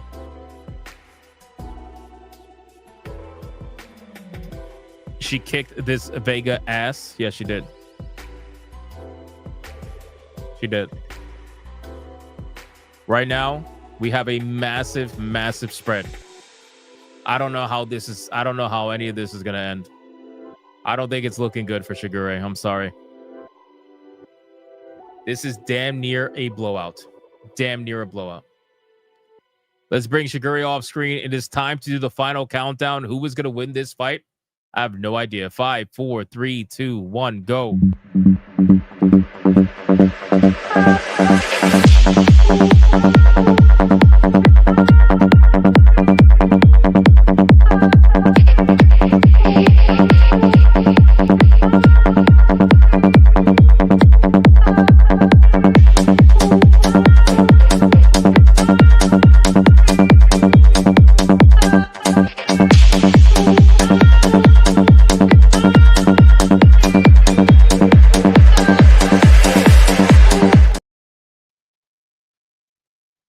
that is going to be it, ladies and gentlemen. Holy fuck. Oh, Bio T Wolf with the counter. With the counter. Holy shit. Oh my God. What happened? Wait. What happened? What happened? I need to understand what happened. Hold on. Bio T Wolf with the 50 says Chun-Li 50. She is in the same world as McFighting twins in 6. Look in I made this in Discord. Okay, I will definitely check that out. Thank you for the $50 mega banger. Holy fuck. That was a counter. I don't know if it's enough, but it's a counter to No Hearts Left. $200 Ultra Instinct Red Boy Hyper Banger. Saying Shigure. God damn, bro. Insanity. Insanity, No Hearts Left. This man really loves Shigure. Holy fuck. Holy fuck. I don't know where this is. I don't know how this is gonna go down. I don't know how this is gonna go down. Is that enough? I have no idea. We'll find out. No Hearts Left. Tell me what you want to see as a clip. And then Abhorrent Soul, the legend, over on Rumble with a $20 mega banger. Says Chun-Li, she can spinning bird kick me all day and night. I respect that. I respect that. I respect that. Shout out. He said I had to try to fight for Shigure. I respect that too. He wants Latinas. Why am I not surprised? All right, boys, listen, we're going to play some Latinas right now. For No Hearts Left, $200 Red Boy Hyperbanger. Mods, count it up.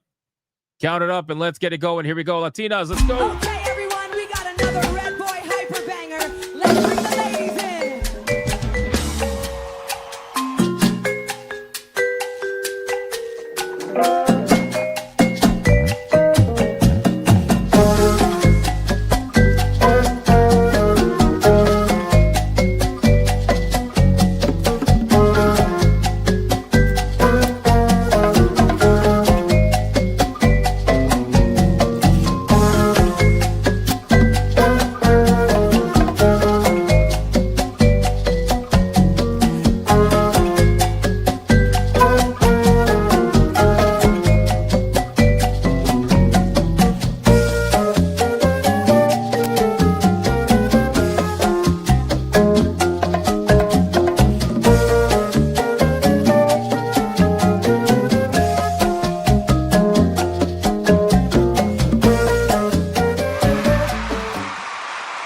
Shout out to No Hearts Left.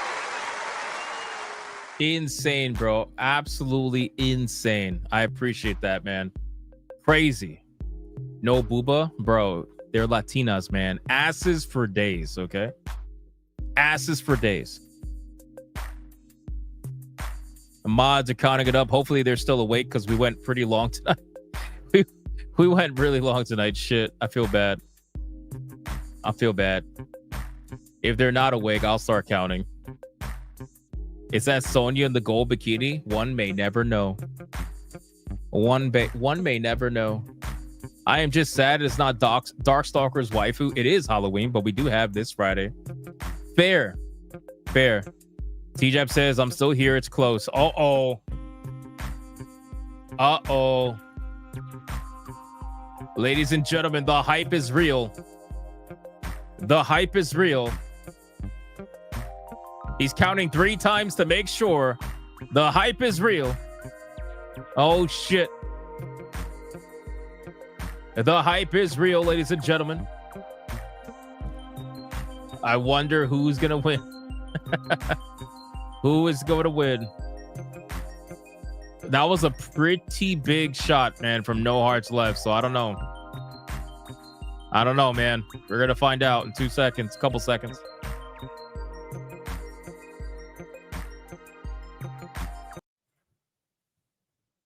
Holy shit, shit, shit, shit.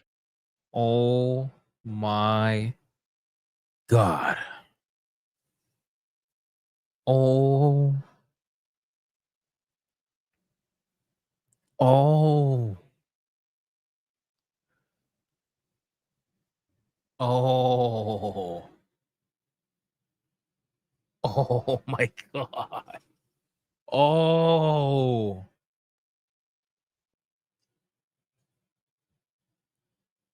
Wow. I'm literally I'm blown away. I am blown away right now. Wow.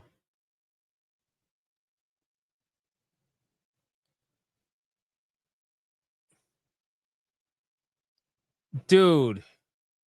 Okay, I'm just gonna read it. In the waifu battle, we got Chun-Li at $215.57 against Shigure at $216.20. That's not even a dollar. That's not even a dollar. Oh my God, bro. Which means the winner and still waifu battle champion is none other than the one and the only Shigure, ladies and gentlemen. Oh my God, bro. Oh my God, bro. Oh my God.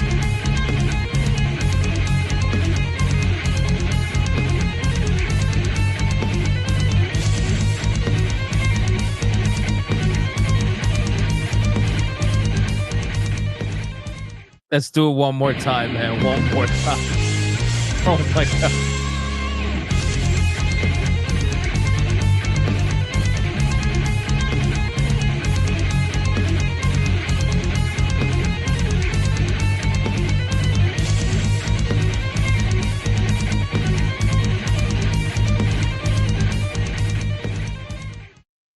Now you cannot tell me there isn't coping and teething. I don't even know, like, bro, 65 cents is fucking crazy. You are coping and seething.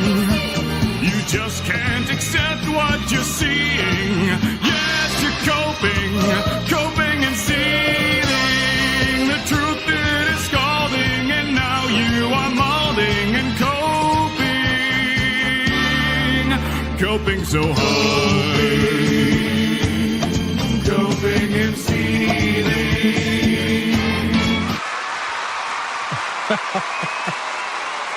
Data Ryer sneaking into 2 Chung-Li, but I guess it's too late. Yep, you could say that. You could say that. That's going to be it for the waifu battle, ladies and gentlemen. Shigure is going to go backstage where she will face off against another waifu tomorrow. Hypnocast, 9 p.m. Eastern Standard Time. At this point, I think I'm going to have to throw out some mega bangers her way in terms of waifu challengers, because if we don't stop this fucking girl soon, she's going to take over for the number 1 waifu spot. Sincerely. Bio204 says a waifu Daigo parry. Bro, legitimately, that's what happened. Oh my God. It's crazy. I'm sorry. I'm like literally blown away. Fake Thai dude for 9 months says, that's what I'm talking about, Shigure. I'm so blown away right now. I think tomorrow is going to be a lot of revenge votes. I have a feeling it's going to be a lot of revenge votes.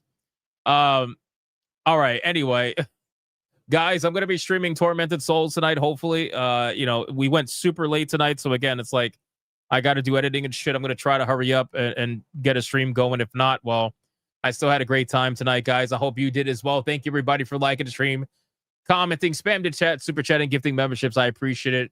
And gifting games, too. And thank you, everybody. Again, thank you for the Hypno Mods for doing what they do every single day. I appreciate you as well. And I will see you guys hopefully later tonight. Until then, go be bigots and go be gooters and stay to the end for the raid. Bye.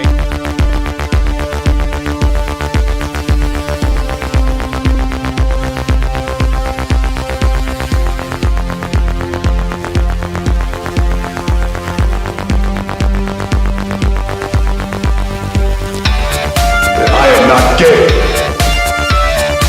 I have relationships with women and sex with men.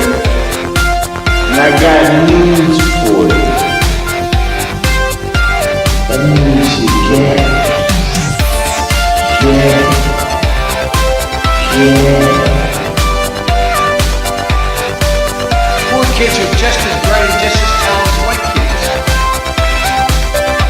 Her dog, or her cat, was named Vagina. Vagina. Vagina.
Touch of the black man, I bring life. I bring life.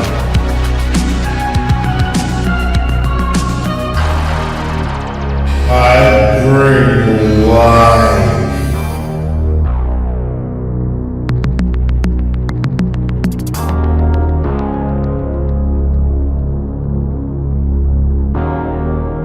I bring life.